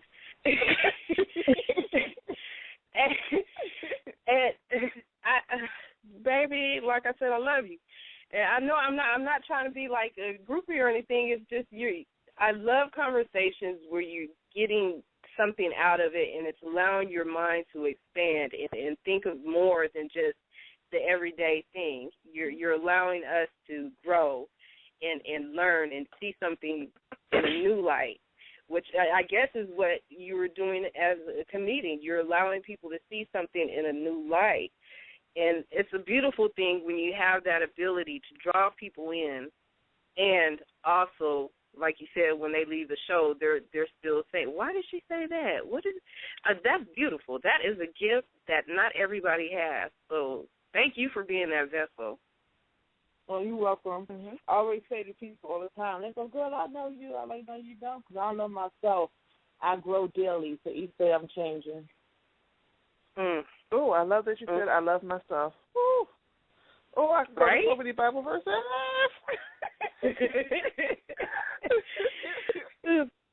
Call-in number again is 347-202-0388. Got 24 minutes to call in, 347-202-0388. Now, Pamela, also, I've noticed it, and Dia's noticed it on social media, but there is this huge gap between African-American men and women, and we're seeing a lot of men be hateful towards us. You know, at one point, I guess you could say in the 80s and 90s, it was a thing of where, you know, they drop a little bit in a song or something like that, but it was to tell or share a story. Now it's more of a disgust towards black women from black men, and also the same thing, the reverse. Are you seeing that as well, and what's your take on all of it? Well, yeah, there's a discussion, and that still goes back to, you know, the way we were raised and the way they were treated. Because I say sometimes we don't know how a black man was raised. We don't know what they went through and why they feel the way they feel. So until we can really get into their mind and they open up to their realness, it's going to always be that way. You know, it took me a long time to forgive my father, and I had to forgive him, and my thing was, you know what? I don't know what he went through in his life. Right. I didn't know nothing about how his father raised him because I never knew my grandfather. I knew my grandmother. So I have to look at that piece, too. We don't know what they go through. Some men are not open. You may find a man that's open who will talk to you and who will shed a tear, who may be real, but a lot of them aren't, and they don't want to tell you, that they heard in the truth. Everything got to come from a place of truth, and until people come from that truth, you're going to have what we have right now. Wow. So many people they're trying to be that reality star. They're trying to get that fast money. You know, they're not even on the spiritual tip. They don't even look at the condition of the world. They're looking at the small picture. They're being selfish, looking at self. But there's a whole world out here. People are dying every day over nonsense. You got the bullying. You got other people all around the world fighting for what? What are all these wars for? For what? That's nothing but Satan ruling that. That's that. He's the ruler of the world.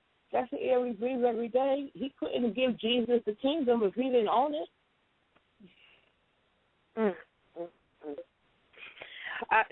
Girl. Go ahead, Dee. I know you had something else to say again, because I'm sitting here like, no. She said no. No. It's a lot that we see, and it is dealing with selfishness. And I mean, there's a part when there's being good selfishness when you have to delve into yourself and reevaluate and get to the core of you and that truth. But I'm with you. I do see more people being selfish for the wrong reasons. And like you're saying, they want either that 15 minutes of fame, or they are they want that money, and they don't care who they're knocking down in the process. And it's hurting, like you said, it's hurting us as a society and as a group of people. And, you know, I often talk to my grandmother. She's 88 years old, and hearing her tell the stories about when she was coming up, you know, and they were more of a community. Heck, even in the 70s, we had more of a community. You know, somebody cut up in the neighborhood, you know, that neighbor going to get them, and they go tell your parents, and your parents going to get you too. Nowadays, it's not happening at all. And you don't even know your neighbor. Your neighbor don't even want to look at you, let alone chastise your kids. That never happened today. There's no longer a case of village.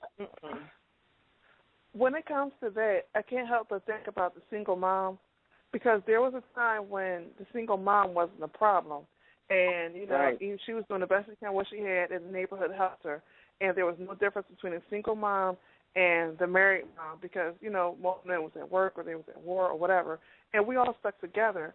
And for me personally, I'm still trying to piece what happened that the single mom got pushed to the left and the married mom got pushed to the right, and the married mom got put on a pedestal and the single mom got demonized, when at one time in society it didn't matter. We needed to work together as a community. I'm still trying to figure out exactly what happened, especially when you start getting to the era of, the big drug era, the crack era, all the stuff came into the communities. There was more single moms as before. There was more orphan children, even though they had parents, because their parents was on different stuff. There was more orphan children ever before. There was more men going to jail than ever before. And at this time, there's a certain part of the era when parents start to get together and say, okay, we're going to help each other out. We're going to work together. For me personally, I'm still trying to figure out what happened to that between, not even including the men, just the women. What happened between the elders, the mothers, and the younger ones? What happened that caused a whole breakdown when at one point it didn't matter? Why does it matter now? I'm still confused as to what happened. Because that came from a place of jealousy. It came from a place where, we used to do that, but now even the married woman is like, well, you know what? There's too much going on in the world today, and I don't want this single chick near my man. It's a matter of trust. All those issues still come back to the same thing of honesty. It all goes back to the beginning of time with Satan. It's all in there. It goes back to the very beginning. Because if we don't stick together as women, whether we're single or not, if we don't stick together as family, whether we're black or white or not, because we are family, because we are the human race, period. So if we don't embrace that, then we're not going to ever get anywhere. And that the way the world is today, you would never think this would be going on today. Kids killing kids killing their own parents.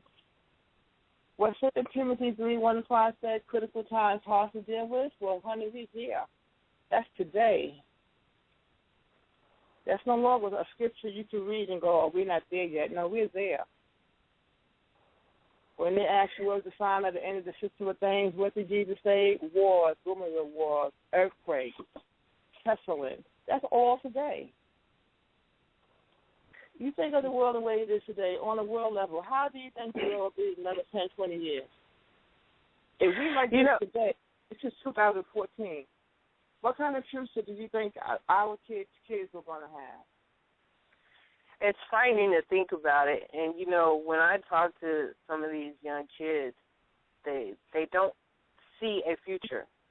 They're just basically living day by day. And to hear a 12-year-old or a 13-year-old or even a 16-year-old say that I'm just doing what I'm doing today because I don't know what's going to happen tomorrow. And most of them they're honest when they say it. And they're scared. And they don't know how to express it because the adults really aren't fully listening to them. And I think it goes back to a form of that therapy. We all need to, and I get what Dia is saying, we need to communicate again and be part of a community. Big Mama, my grandmother, said that the heartbeat of the community was the church. Even if you look at churches now, that's not a heartbeat anymore. That's more of a put your money here in the tray, and I'm just going to give you a good sermon because that's just what I do. Like you said, you ask questions and they could never give you an answer. We've all experienced that. Dia's experienced it and I've experienced it myself. And that heartbeat, that thing that made us run and be connected is now departed from us in a very, very bad way.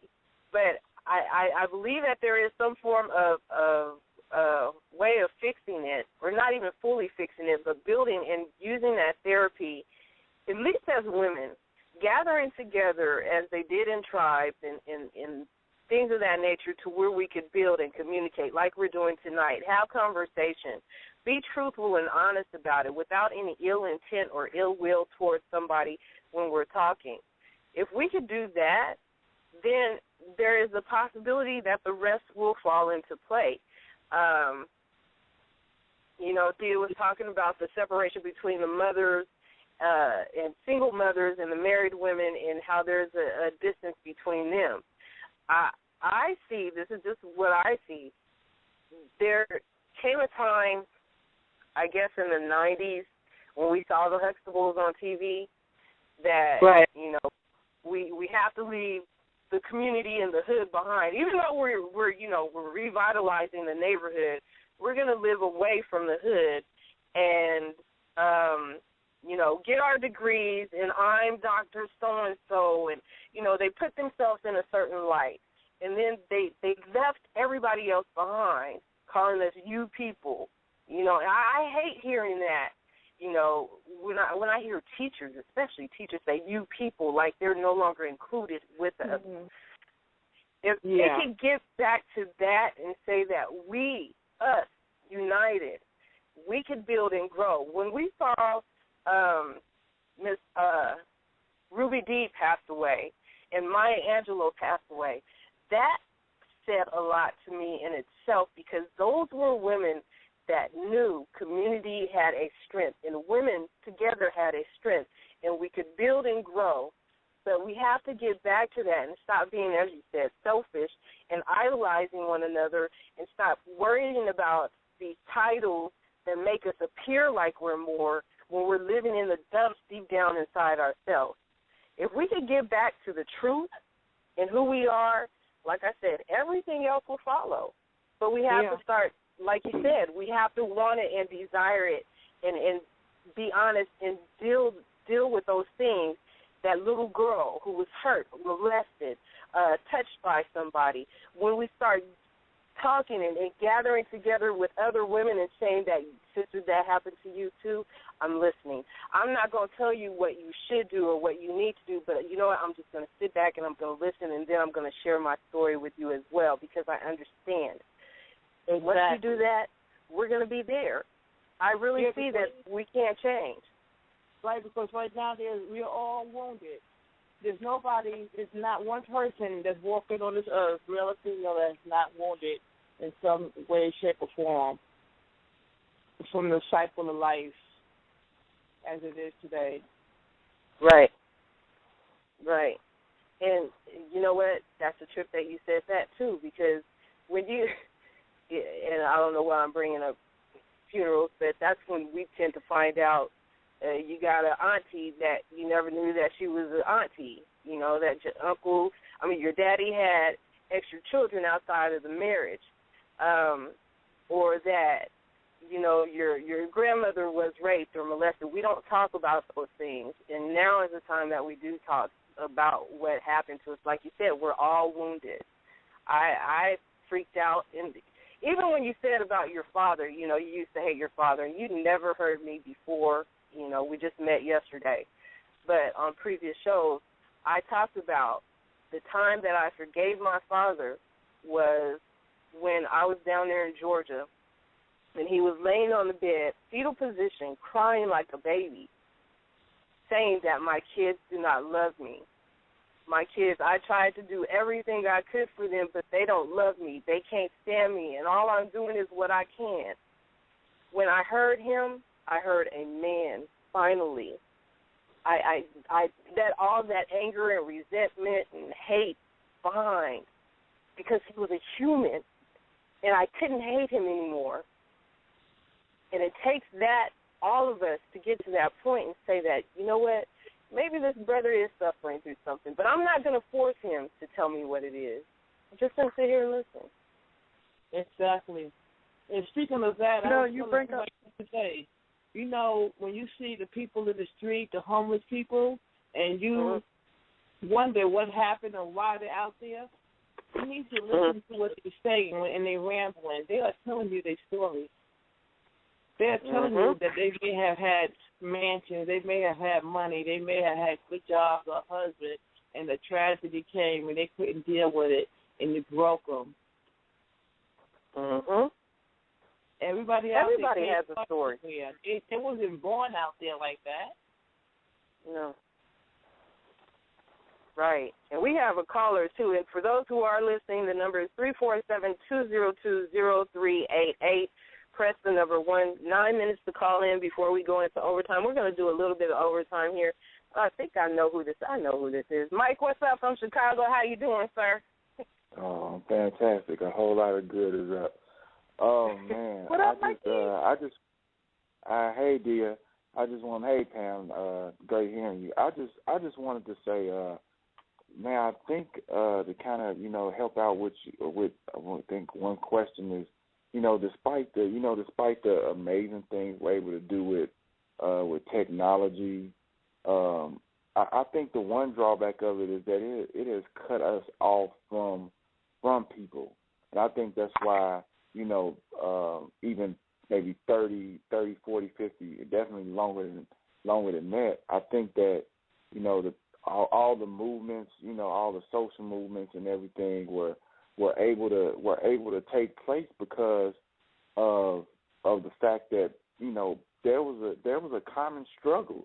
I mean, if you really look at it, it was a common struggle amongst a lot of people, even though you did have some separation. But there was a common struggle, and people were around each other, and they were basically, they had no other. Sometimes they had no other choice, but they were communicating. Hey, I'm experiencing this. Oh, I'm experiencing this too. And voila. Hey, we tired of this shit. We gonna get together and try to change it. But now, in 2014, with the Kindles, the iPhone, the flat screen, the laptop, the internet, the social media, as many amazing things that this does and that this offers, the one drawback that I see once again is that it cuts us off from really, being able to just, being able to, connect with our, with ourselves, and definitely being able to connect with others. And if you ain't, if you ain't able to connect and you ain't able to relate to yourself and to other people, it makes it hard for any type of anything to anything that deals with teamwork and what's another word, teamwork and unity to take place, because you just cut off. Pam, what do you think about that? Because I know I was just in Houston, and that's just, of course, instead of us calling somebody on the phone, we text them. It's gone. Right. Yeah, that's true. More people are texting. Like I said, I was with family. Everybody had their laptop or their cell phones, and they texting, and nobody's talking to each other. They rather text you, and you're in the room or you're downstairs. It's like, what is that? Yeah, they had a picture like that. It says family time in 1940. Everybody together in one room. They're all talking. Family time 2014. Everybody in one room, but everybody's on the phone, laptop, headphones on, or whatever. They together, but they disconnected. That's the truth right there. Michael, you hit it, sir. You hit it. Do you have a question for Pam, too? Yeah, I wanted to know, you being a comedian, I want to know, basically, okay, I noticed, that when it comes to the idea of work, people have this this image of just total drudgery, and I feel work doesn't have to be like that. I feel that you could actually enjoy, whatever work you do while pursuing, while going through the challenges and, whatever adversity may come at you in your particular line of work. You know, so what I want to know from you as a comedian, and Dia and Shani, y'all could answer this too. Is what is your concept of working, or basically, how do you enjoy your work despite the inevitable challenges that come along with it? Well, my enjoyment from work comes when I'm able to give people something that they can benefit from.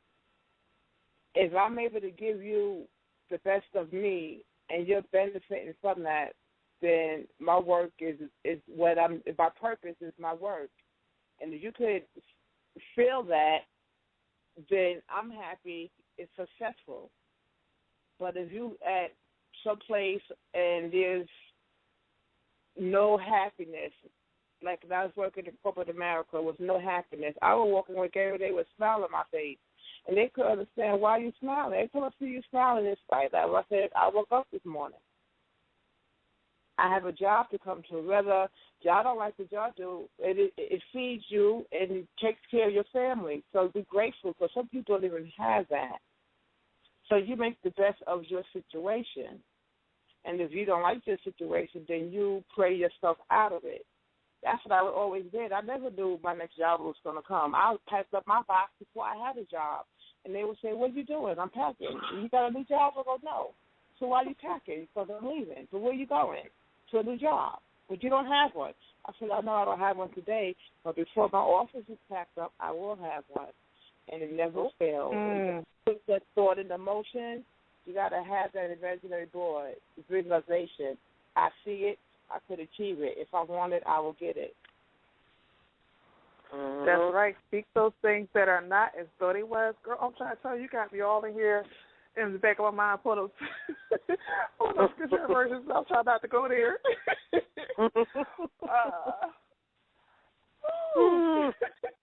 She said, I'm trying to go there. That's faith, things unseen, believing that it is. Faith of mustard seed, and I don't know how many people seen the mustard seed, but it's like the size of a pencil dot when it's fully sharpened. Like in the Bible, you just have faith of mustard seed, you can move mountains. This doesn't mean literal mountains. That means when you're speaking those things that are not as though they were, you start to see things differently. Just like when they say they walked around the Tower of Jericho. They walked around. Each time they walked around, they probably saw a crack here, so they saw where they could break through here. They saw they could break through there. They saw where, this big old wall was no longer a wall. This wall had a lot of cracks, and they had a lot of ways of working through this problem, working around this problem. Girl, you got me. I'm going to shut up, because you're going to get me free. She went deep again. She went deep.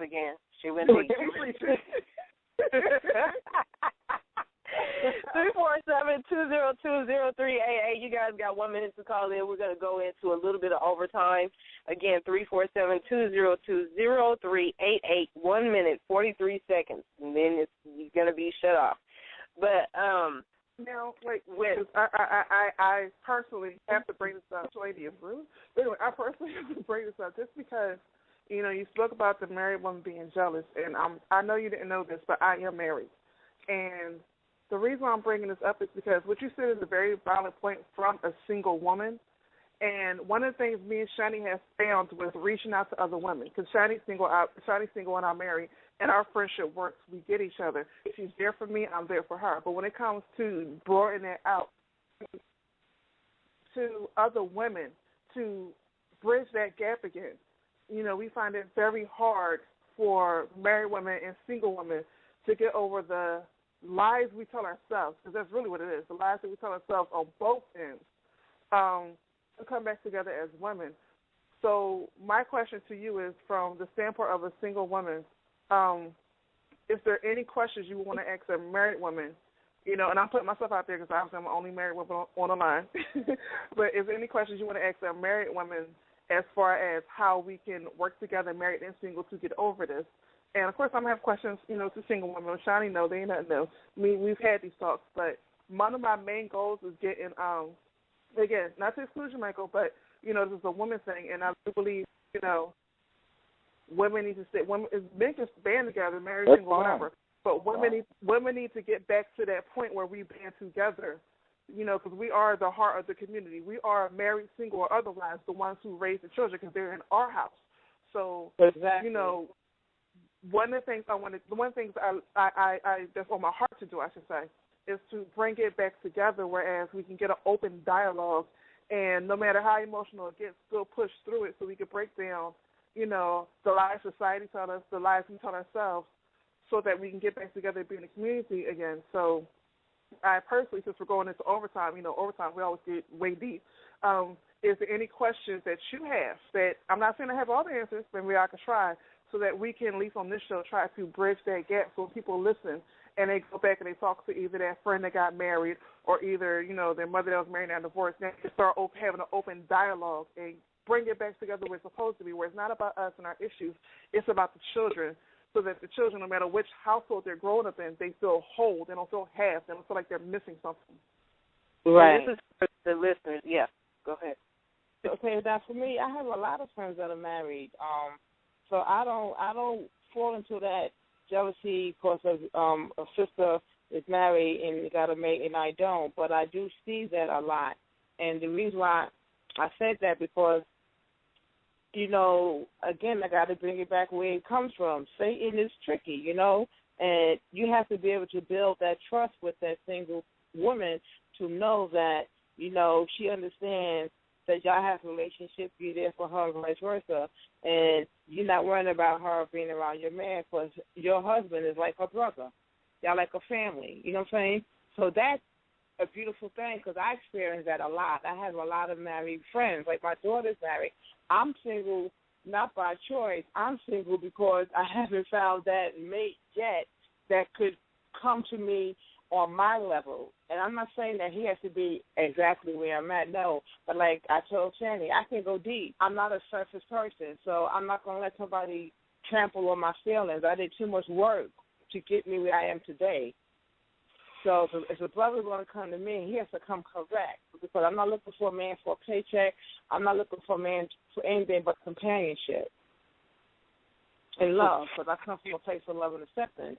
And since I never really had that, I know what I want and I know what I am not willing to put up with. So that's just me. Yeah. But I definitely understand the fact that, yes, as married women, we all need to come together with the single woman. We all need to come to understanding that we all are one. We all are family, because the man, regardless if he's your husband, we all out there, we stranded, he's going to protect all the women that's there. He's the only man. I've noticed that, and I get the part where you're saying you want a guy to meet you at your level, and this is the thing that I've come across, and maybe Dia can help me out because she knows I'm very stubborn, but what I've noticed with guys is even as open as I can be, and when I say exactly what it is I'm looking for, or I'm saying that these are the things I need, even when guys approach me, they either tell me I'm stupid, they'll give me anything that's negative, that doesn't build me. It's like they're trying to tear me down to give back to that level to where they can appreciate me. And at that level, I'm not happy. So I get what you're saying. You've come too far to turn back and revert back into that person to where you feel like you're a slave and you can't open up and be the true you in order to give that person the full love that you have inside of you. At that point, when they shut you down or shut you up, it's like I don't know what to do at that point, and I get confused. So I guess my question. At that point, I know what to do. It's time for me to step because I'm not going to let a brother step higher by stepping on my neck. I mean, I have to agree with you on that one, and I know I'm not trying to come at your neck, Sonny, or anything like that. But like you said, like attracts like. I know you're not trying to come at my neck. If men are coming around you. Okay, first of all, like when you understand how energy works and how spiritual works, no matter which spiritual system you're in, that you understand that when you step into a new realm, there's going to be new level of obstacles. So on one hand, you have to understand that, okay, you're at this new level. You're not going to let no man break you down. There's going to be a trial to make sure you mean what you say. And that's when men are going to come by and, you know, try to connect with the energy that they think is still there, or a residual energy that's still there that even though you let go of, is still, you know, it's kind of like a light bulb. A light bulb doesn't turn all the way off. It slowly dies out. So you have to, you know, even though you have to not, you have to make sure that even though your light bulb is slowly dying out, you're going into a new light. You have to stay at the level that you're at. So when they're coming to meet you and they're saying this and that, you're like she said, no, boo, I'm not there no more. Boo, do you, whatever. I'm trying not to cuss because we know I'm a cusser. Boo, do you, I'm not there no more. But at the same time, you also have to check yourself to make sure that in that particular, in them coming to residual energy, that you're not still connected to that residual energy where there's still a little dim light that doesn't cut off. Because, you know, you ever have that light sometimes that you try to cut off and it's still that little spark that's there that don't cut completely off, especially if you have, like, strobe lights, or like I have in the kitchen, those long, I guess they're strobe lights, those long rods or whatever, and it takes a while, not a while, but like a couple of seconds to cut off. Lights. You have fluorescent lights. Thank you. Fluorescent, thank you. You have to make sure that they're, you have to make sure that, you know, when they cut off, you have to make sure that you're not holding on to a little spark of the past that you're not connected to no more. So it's two things that's going on here. One, you have to make sure that what you're saying, you're really walking, and that's part of, you know, testing you to make sure you really are where you're at. On the other hand, you have to be stronger where you're at. So I totally understand that when men are coming towards you, you got to you got to stand where you're at. Like, oh, that's where you're at? No, bro, that's not where I'm at no more. I'm sorry that you met my residual energy, but I'm not there no more. Peace. And on the other hand, to make sure that there's not part of that residual spark that you're holding on to. For whatever reason. Both of y'all trying to come at me now. See, look. No, okay, so I wasn't trying to, but you said it. No, but I know what she's saying. What she's saying is basically you attract what you are worth. So in other words, if your energy is giving off something and it's attracting that same type of man that you don't want, then you got to look at your energy and see why or where in you the energy is coming from that's making this type of man constantly be drawn to you. It's like she said, a part of that light is still there, or that magnet is still attracting. So you got to look at that piece, because I know that's for a fact. I look at that every time. I'm like, no, what's going on? Why am I back where I was a month ago or 2 years ago? I'm not going there. This is not what I'm looking for. So I might even kind of contemplate, maybe thinking that this is going to be what I want, because I know it's not what I want. Is it because I want somebody? I do, but I don't want somebody that bad that I'm going to revert back to where I know I shouldn't be. Because then again, I'm not being honest. I'm not living my truth, and I'm not going to be happy in the long run. Ooh. And it's like a catch-22, because in part of that, you know, it's like a catch-22. Even though we're told not to be selfish, a part of that you have to be selfish. You have to know yourself to know what you want to put up, what you not want to put up with, where you are at now and where you was at before, and know that there's a difference. And no matter what somebody else says, well, I know you win, or I saw you do this. Even if it's yesterday, 5 minutes ago, 10 minutes ago, in this moment you decide to change your life, you have to be selfish enough. You know, it's like a catch-22. You have to be selfish enough to say, well, that was me then, this ain't me now, boo, bye. Like, you have to have that in you. You know, a lot of things that I dealt with, especially with men, they used to say, always, and even Shiny says, I'm hard on people, I'm hard on men. That's because I know where I'm at now. You know what I mean? If I'm at where I'm at right now, and no one's going to slow me down. You know, I don't care what race you are, I don't care what color you are, I don't care what gender you are. No one's going to slow me down where I'm at now. And at that part, you do kind of have to be selfish. But at the same time, you have to be open up to know when this person's coming to you for help, which I'm still dealing with. Shani will know, because I'm very hard. And when people are coming to you trying to pull you back to their level so that they can use you for their gain. You know, you got to be, again, you got to know yourself enough. Like, at some point, you do have to be a little bit selfish. You got to know, or as the Bible says, the kingdom of heaven is within. So if the kingdom of heaven is within, before you deal with somebody else's kingdom, you got to know your own. You got to know where the priest is set at. You got to know where the jewels are set at. And wherever the jewels and the priest are set at, you need to protect that with everything you got. You put your armor in front of it. That's your armor. That's your might. That's your intelligence. That's your emotional walls. That's everything. Like they said, protect your heart. You got to do all that to protect it. And that is kind of selfish, but on that level, it's not wrong.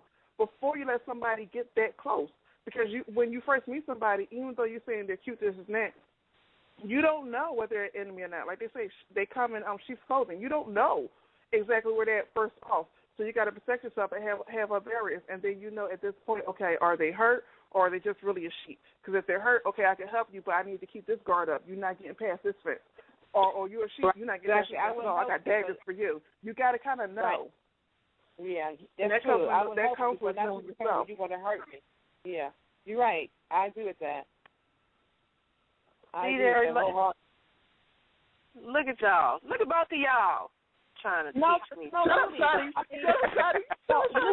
I will help you, but I'm not going to help you so you can hurt me because they may have a hidden agenda. You don't know where they're coming from in the very beginning. You don't know what their agenda is. I think it's set up to as far as marriage, and then after they get married, they come home and everything is gone. It was just a con all the way through. Ooh. See. Now wait, I'm gonna let y'all in. Cause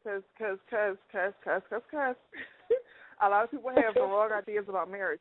So I'm gonna let y'all in a little bit on my marriage, and my husband did allow me to open up on this, especially if it's going to help other people. When me and my husband first got married, of course, when we was just dating, even when we was just friends, we was cool, and I knew what he was into, even though he still, because you never really know a person unless you live with them, or unless, or even when you live with them, you still never know them until they truly feel comfortable to let their whole self out around you. So when we first got married, the weekend that we got home from our freaking honeymoon, this dude turned on sports. Our whole goal was we was going to come home that Friday, so we had the weekend together by ourselves before we had to interact with other people. This dude came home talking sports, and all of a sudden it came from him just like at baseball, to him like at baseball, hockey, basketball, whatever was sport that was on TV, boxing. He never mentioned boxing to me in my life, and he know I'm a boxer. Well, at the time, I was a boxing fan.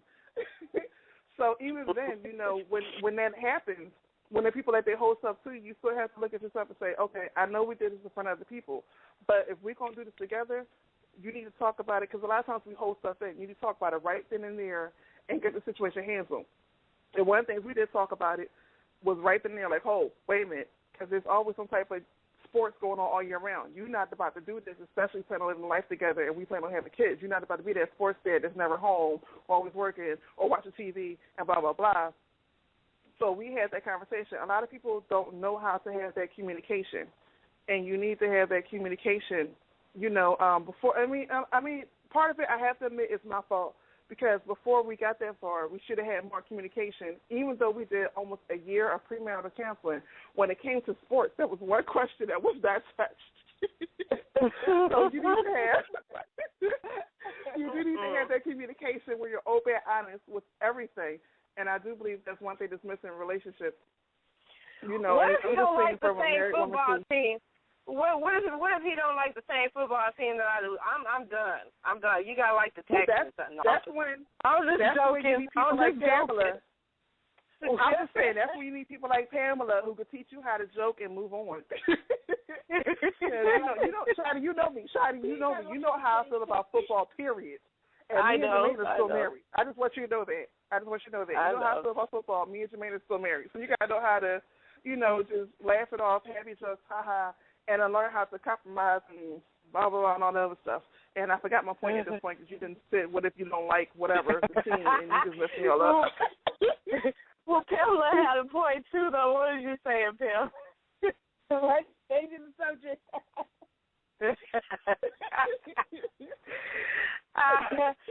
I was just joking, though. But, I mean, for those who are listening and who are downloading the archives, again, thank y'all for downloading the archives. We do appreciate it. But for those who are listening, actually what was being shown right now is there is still a continuation of peeling back the onion. Even with myself, I never said that I have arrived. Y'all know, y'all hear me sometimes on the show crying like a fool, and Dia has to shut me up because I'm just like, but if you always come back, and the way the spirit moves on the show is that it still brings it back to full circle, and that is that even all of us, even with the ages that we all are, even with the line of work that we all do, we're still growing. And that's the whole point, is we're continuing to grow, and we're continuing to embrace our faults and our flaws, and forgiving ourselves for those. I'm speaking to myself right now so y'all can hear this. Forgiving myself for the flaws, and I know it's going to take time. If you guys follow me on Facebook, you know I said that I deleted a couple of people off of my page, and I'm still deleting folks off of my page. And it's because I know I cannot keep that in my life anymore in order to move forward. Some things you have to let go of in the process of healing and in growing. Some things you have to let go of in the process of healing and growing. And if they don't understand or respect that you have separated yourselves from them, that tells you right there that was dead weight, move forward. That's what you have to do. I got my church finger up. You and Pamela both did. You and Pamela both did. I got my church finger up. Can I say something real fast? Go ahead, say it really fast. Go ahead. Real fast. Really fast. Yeah. I'm going to try to make it really fast because Shani knows I'm long-winded. As far as, forgiving yourself for your flaws, my main thing on that is before you sit there and say it's a flaw, is it a flaw to you? I know you heard that, but that's probably my husband right now. But whatever. Is it a flaw to you or is it a flaw to somebody else because they can't use that for their benefit? That's one thing. And the reason why I say this is because even when me and Shani first met, this was one of the areas where we rubbed this was my anger. And Shani at first saw my anger as a flaw. That's why she's laughing, because she saw my anger as a flaw first. And then over time she grew to respect and honor as a part of me. So when you look at your flaws, you have to look at your flaw as first as one, is this flaw helping you or hurting you? Or is this a flaw that's not in line with someone else's will for you? That's why I want you to understand. I know, but I'm saying my flaws, I know are flaws. I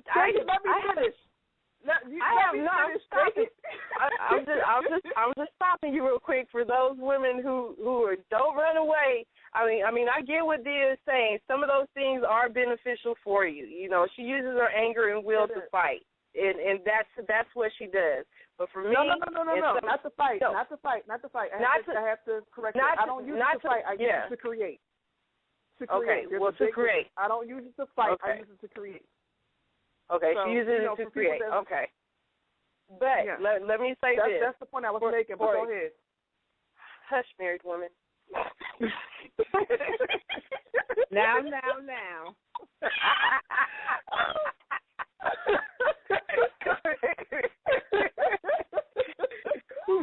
I don't know, but love. It's love, and that's why we laugh. It's love.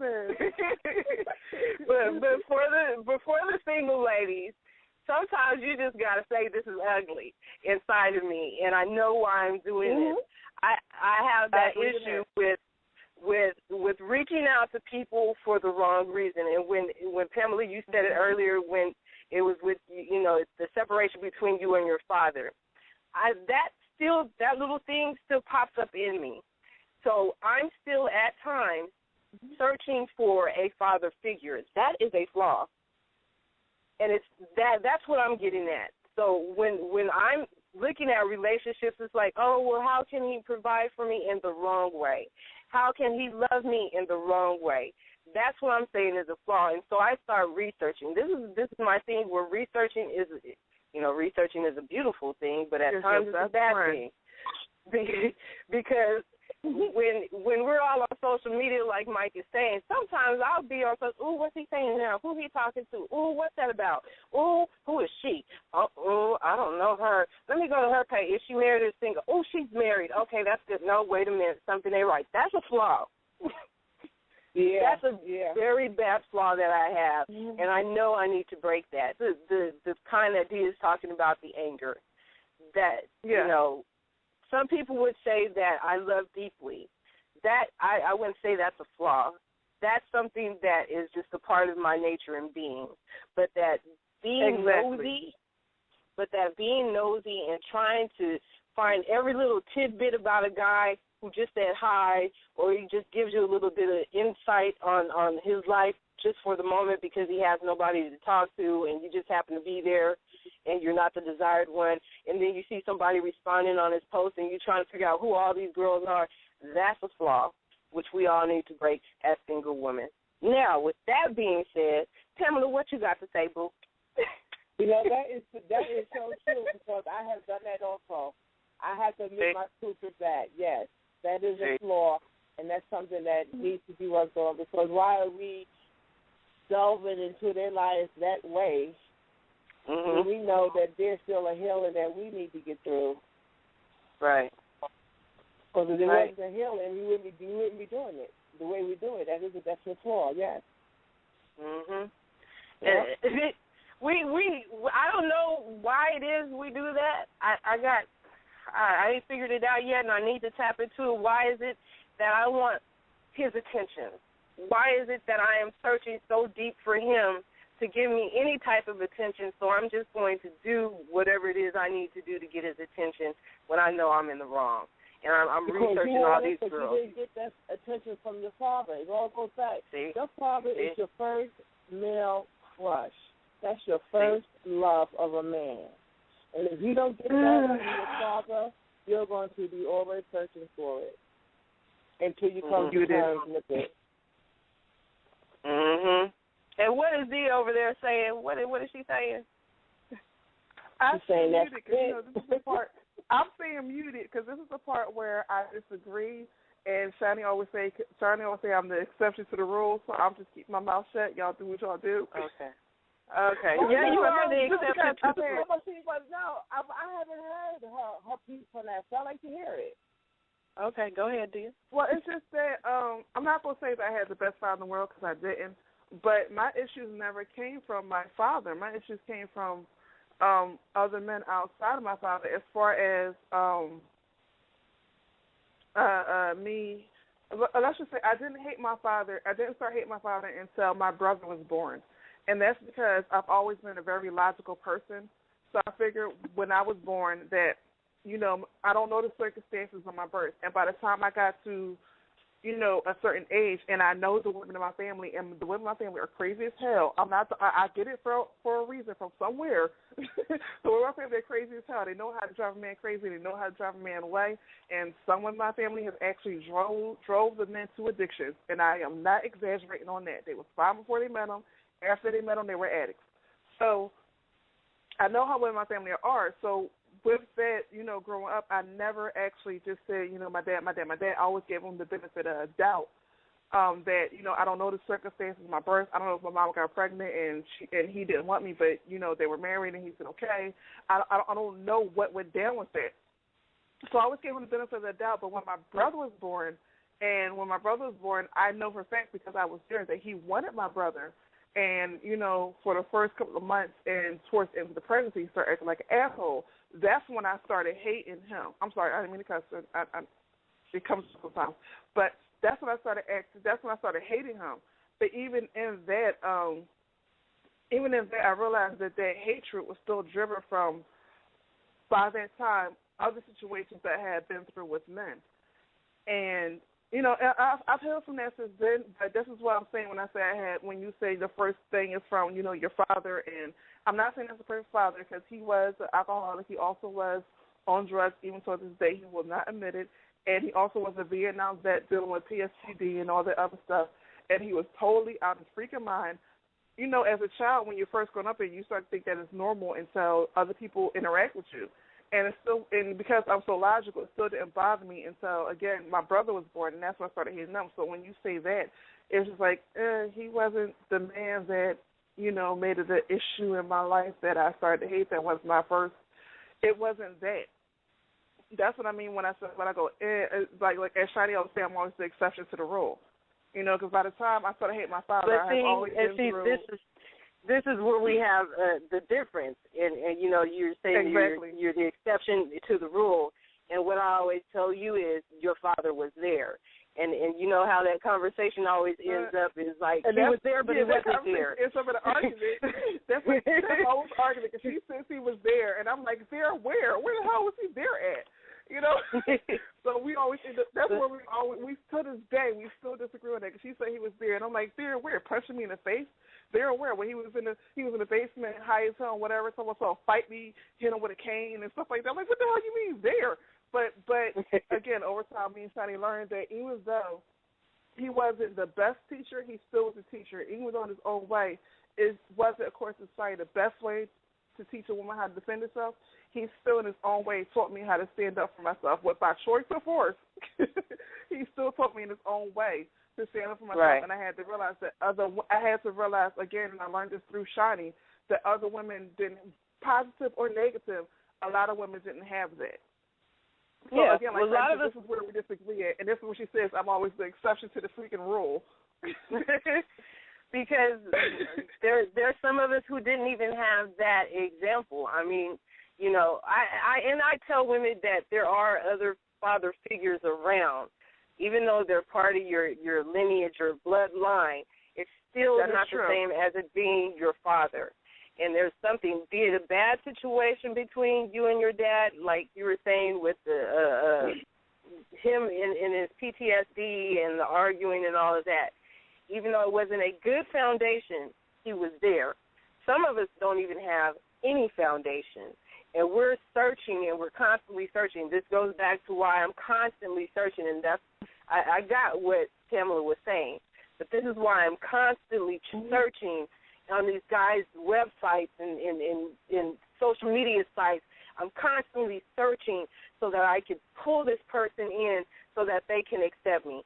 I know what it is, and you're right, Pam. It is me in the separation of my dad, and why I make those moves that I do, because I want approval. That's all I want, and you know, and it's hard to deal with that part by having approval from somebody, even your. I don't know. I guess it's kind of hard to explain if you have not dealt with it. But for me, that's what it is. When I'm making those clicks and seeing, well, who is this girl? Why does he appreciate her more? It's because I want the guy's approval. It's the same thing when I went down there, and sometimes even when I talk to my dad. And you know, I see him in a relationship with my sister. My sister sometimes will flaunt it in my face that I talk to Dad, you know, Dad and I, that hurts. All I want is my dad's approval. He could say it, but there's 40 years where he's never been involved, ever. Even to this day, even with the phone conversation, he's still not completely involved. And it's still wanting his approval. He could say whatever he wants to say, but it's still not settling in my spirit or my soul, saying that he appreciates and accepts you. Because most times when my dad calls, he's either drunk or high. So I don't know who I'm getting. And this is where I have the issues with relationships, because I don't know who I'm getting. And I want to know who I'm getting and receive the approval. It could be that it's a whole lot that I'm asking for, but I have to work on that. And that's you know, where it's going to take some journaling. We were talking about journaling earlier. It's going to take a lot of it to deal with, and it doesn't happen overnight. Like Pam said, 21 years rehab. True. Being clean. Yeah, 21 years being clean. That's not an overnight thing. All of us, it takes years. And, you know, just from 2000 and, when did I see my dad? Oh, gosh, 2012 or whatever year that was, I can't remember, until now, that's just the starting point. You know, I was 47 years old. It could be I'm 80 and I'm still trying to, or actually I'm working on the acceptance and approval. It could be, it's going to take years. It's not overnight. And, Pam, you done got quiet over there, boo. Yes, Pam. I know this is me and Shani's argument, but you need to be the referee. No, I was going to say, no. The acceptance and approval is going to have to come from you. You have to accept and approve of yourself before you will ever get a man. I'm sorry, it's the truth. You're going to have to. That's where it has to come from. Because once you do that, then you're going to attract what you are worth.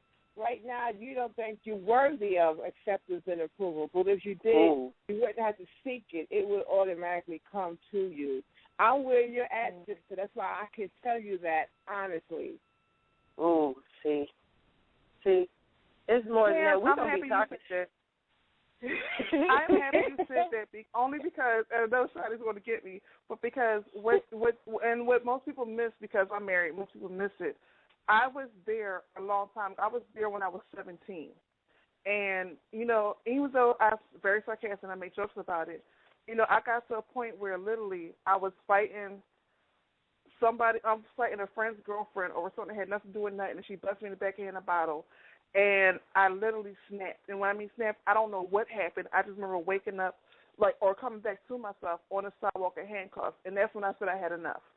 I need to find out what's going on, why, and this is where I started to use and this is when I started to start really understanding my anger and start using my anger for me. Because honestly, I'm being totally honest. Like I know since I'm a subject to the rule, therapy didn't work for me. They control my anger, blah, blah, blah, blah, blah. It didn't work for me. So I had to find my own ways of how to use my anger for my benefit as opposed to my detriment. And, you know, this is where me and Shani differ from where, you know, you have to start learning, you know, you at some point, like you said, you have to realize that something's come from a place of lack, and that's why everything's going. And I went through that at 17. And I think people take that for granted when I talk about it because I'm married now, and they're just thinking, oh, well, you've been married for blah, blah, blah, blah, blah. And I'm like, no. This not you, Shani, not you, Shani. Let me finish. Not you, Shani, but it didn't happen overnight. But when I speak about it now, you know, people don't get it. And I'm just saying that what you're saying, I'm connected to it. I'm very connected to it, and it's so true. And, again, this is one of the reasons why I love when single women and married women talk together, because it's still all the same issues, and it's still all the same things, and these barriers need to be broken down so that we can see that we still all have the same issues, we still have the same problems. Some we heal from, some we haven't, and we still need to work together, regardless of where the men are at, regardless of what the men are doing, married, single, baby mama, baby daddy, whatever. We need to come together, you know, as women and start helping each other to heal and stop thinking that, oh, because you're here in this life, you never went through this, or because you're here in this life, you can't understand me, or because I'm here in this life and you're there, you can't relate to me. You know, so I'm just very glad you said what you said. That was my whole point. I'm shutting up now. Okay.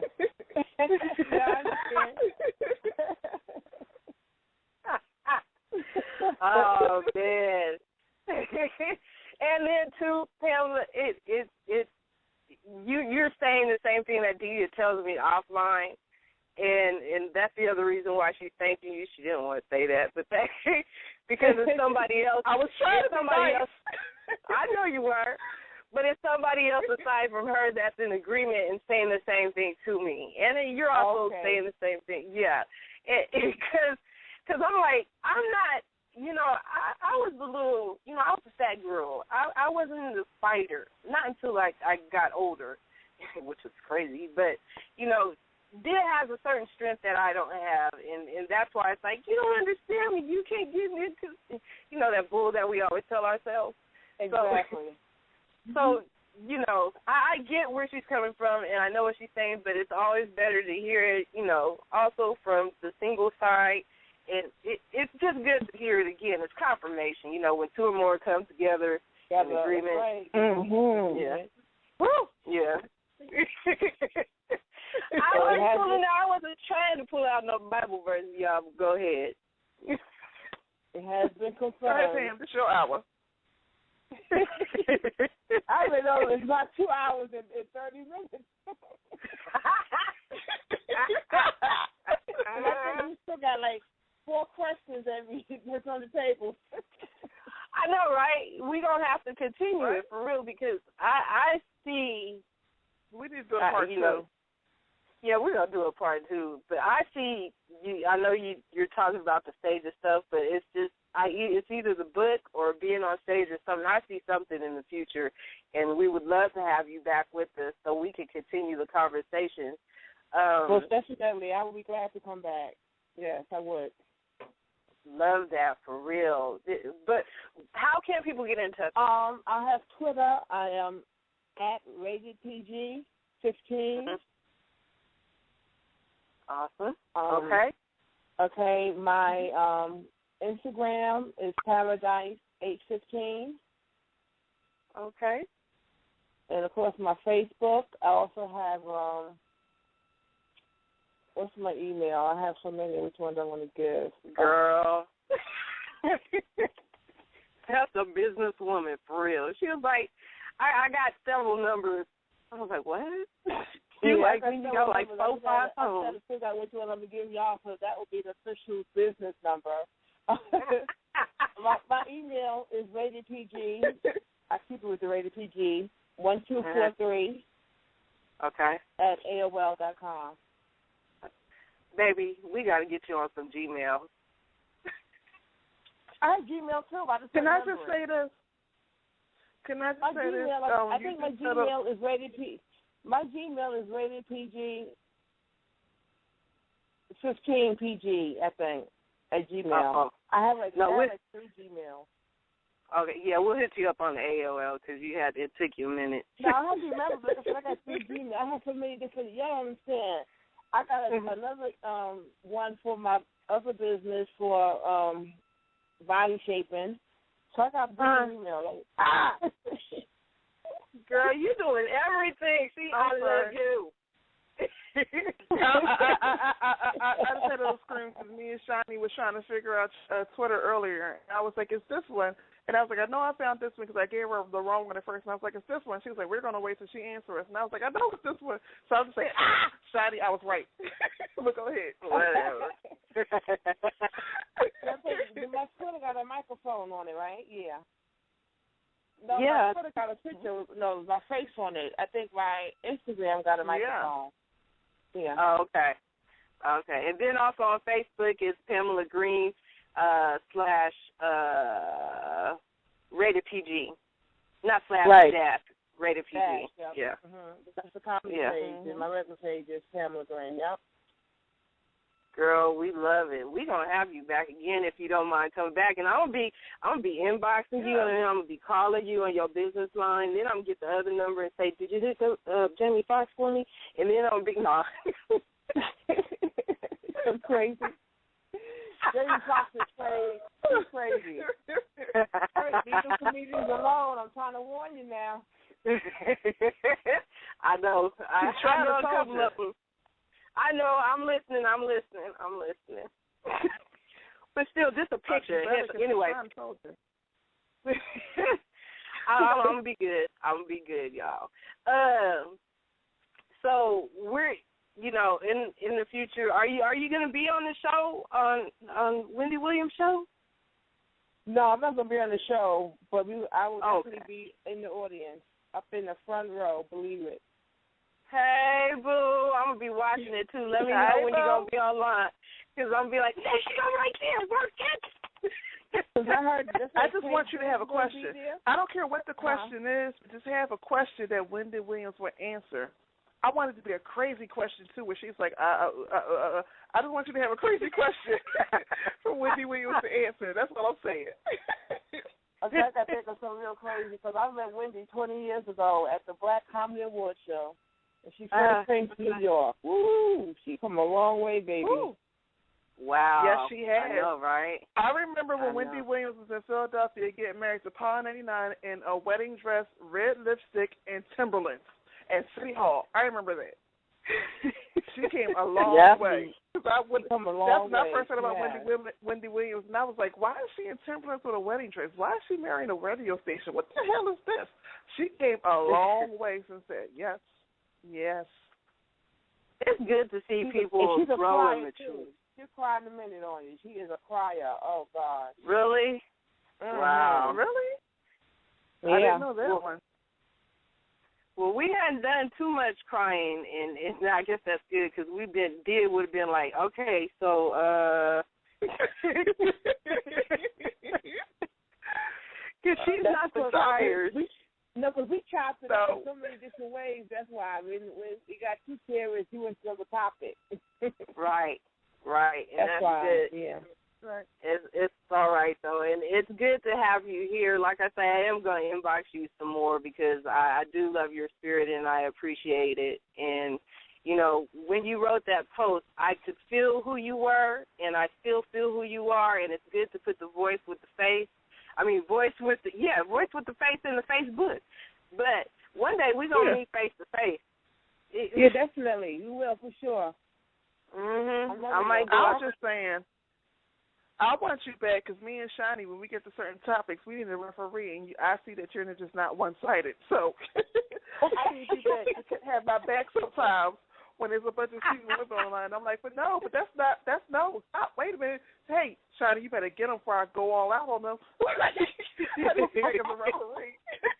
Okay, I see that. I make sure. Next time I have it on the black and white, and I have a whistle, I'll blow the whistle. Wait a minute, I'm out. That's your point. That's your point. I love it.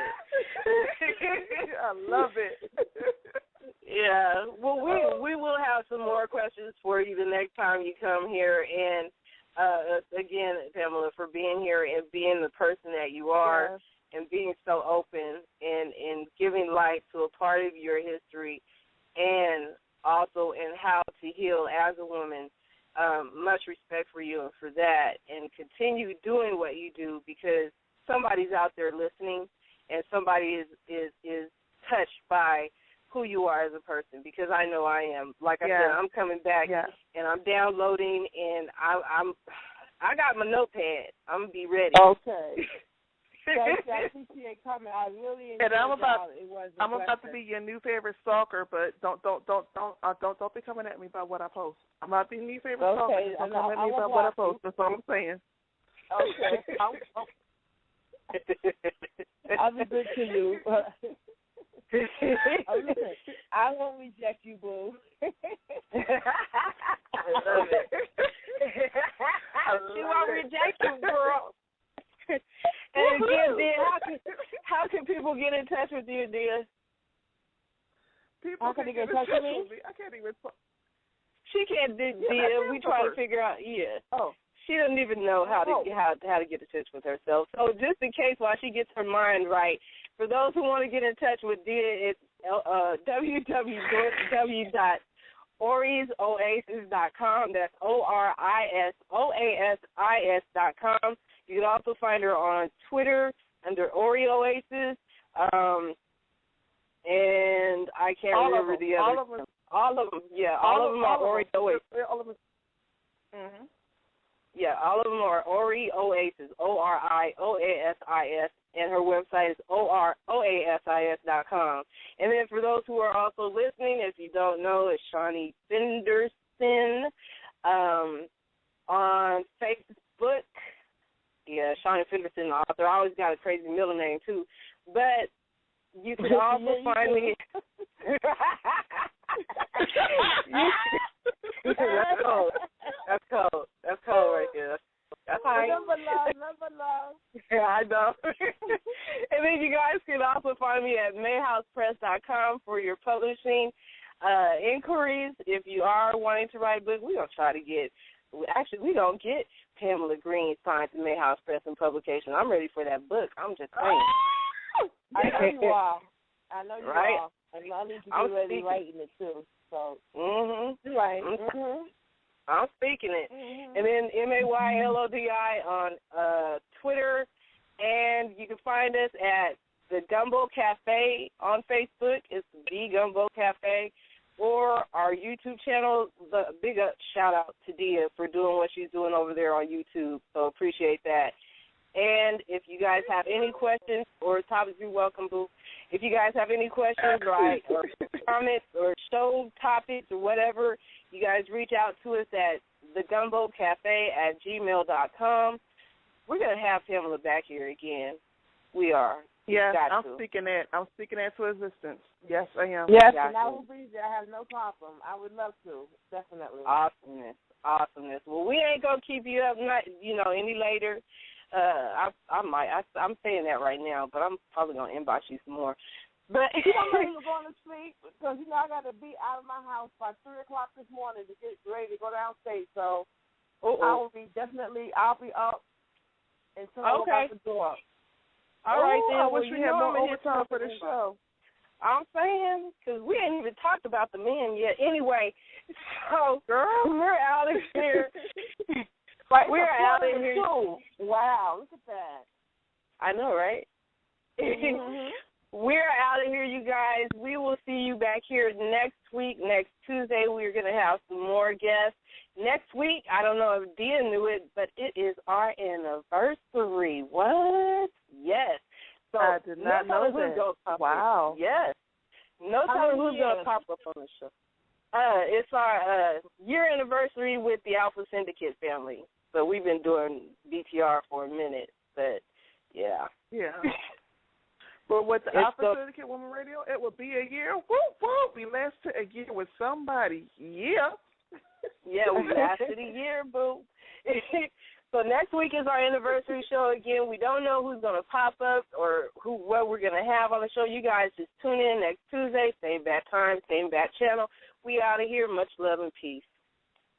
All right, much love. Much love, boo.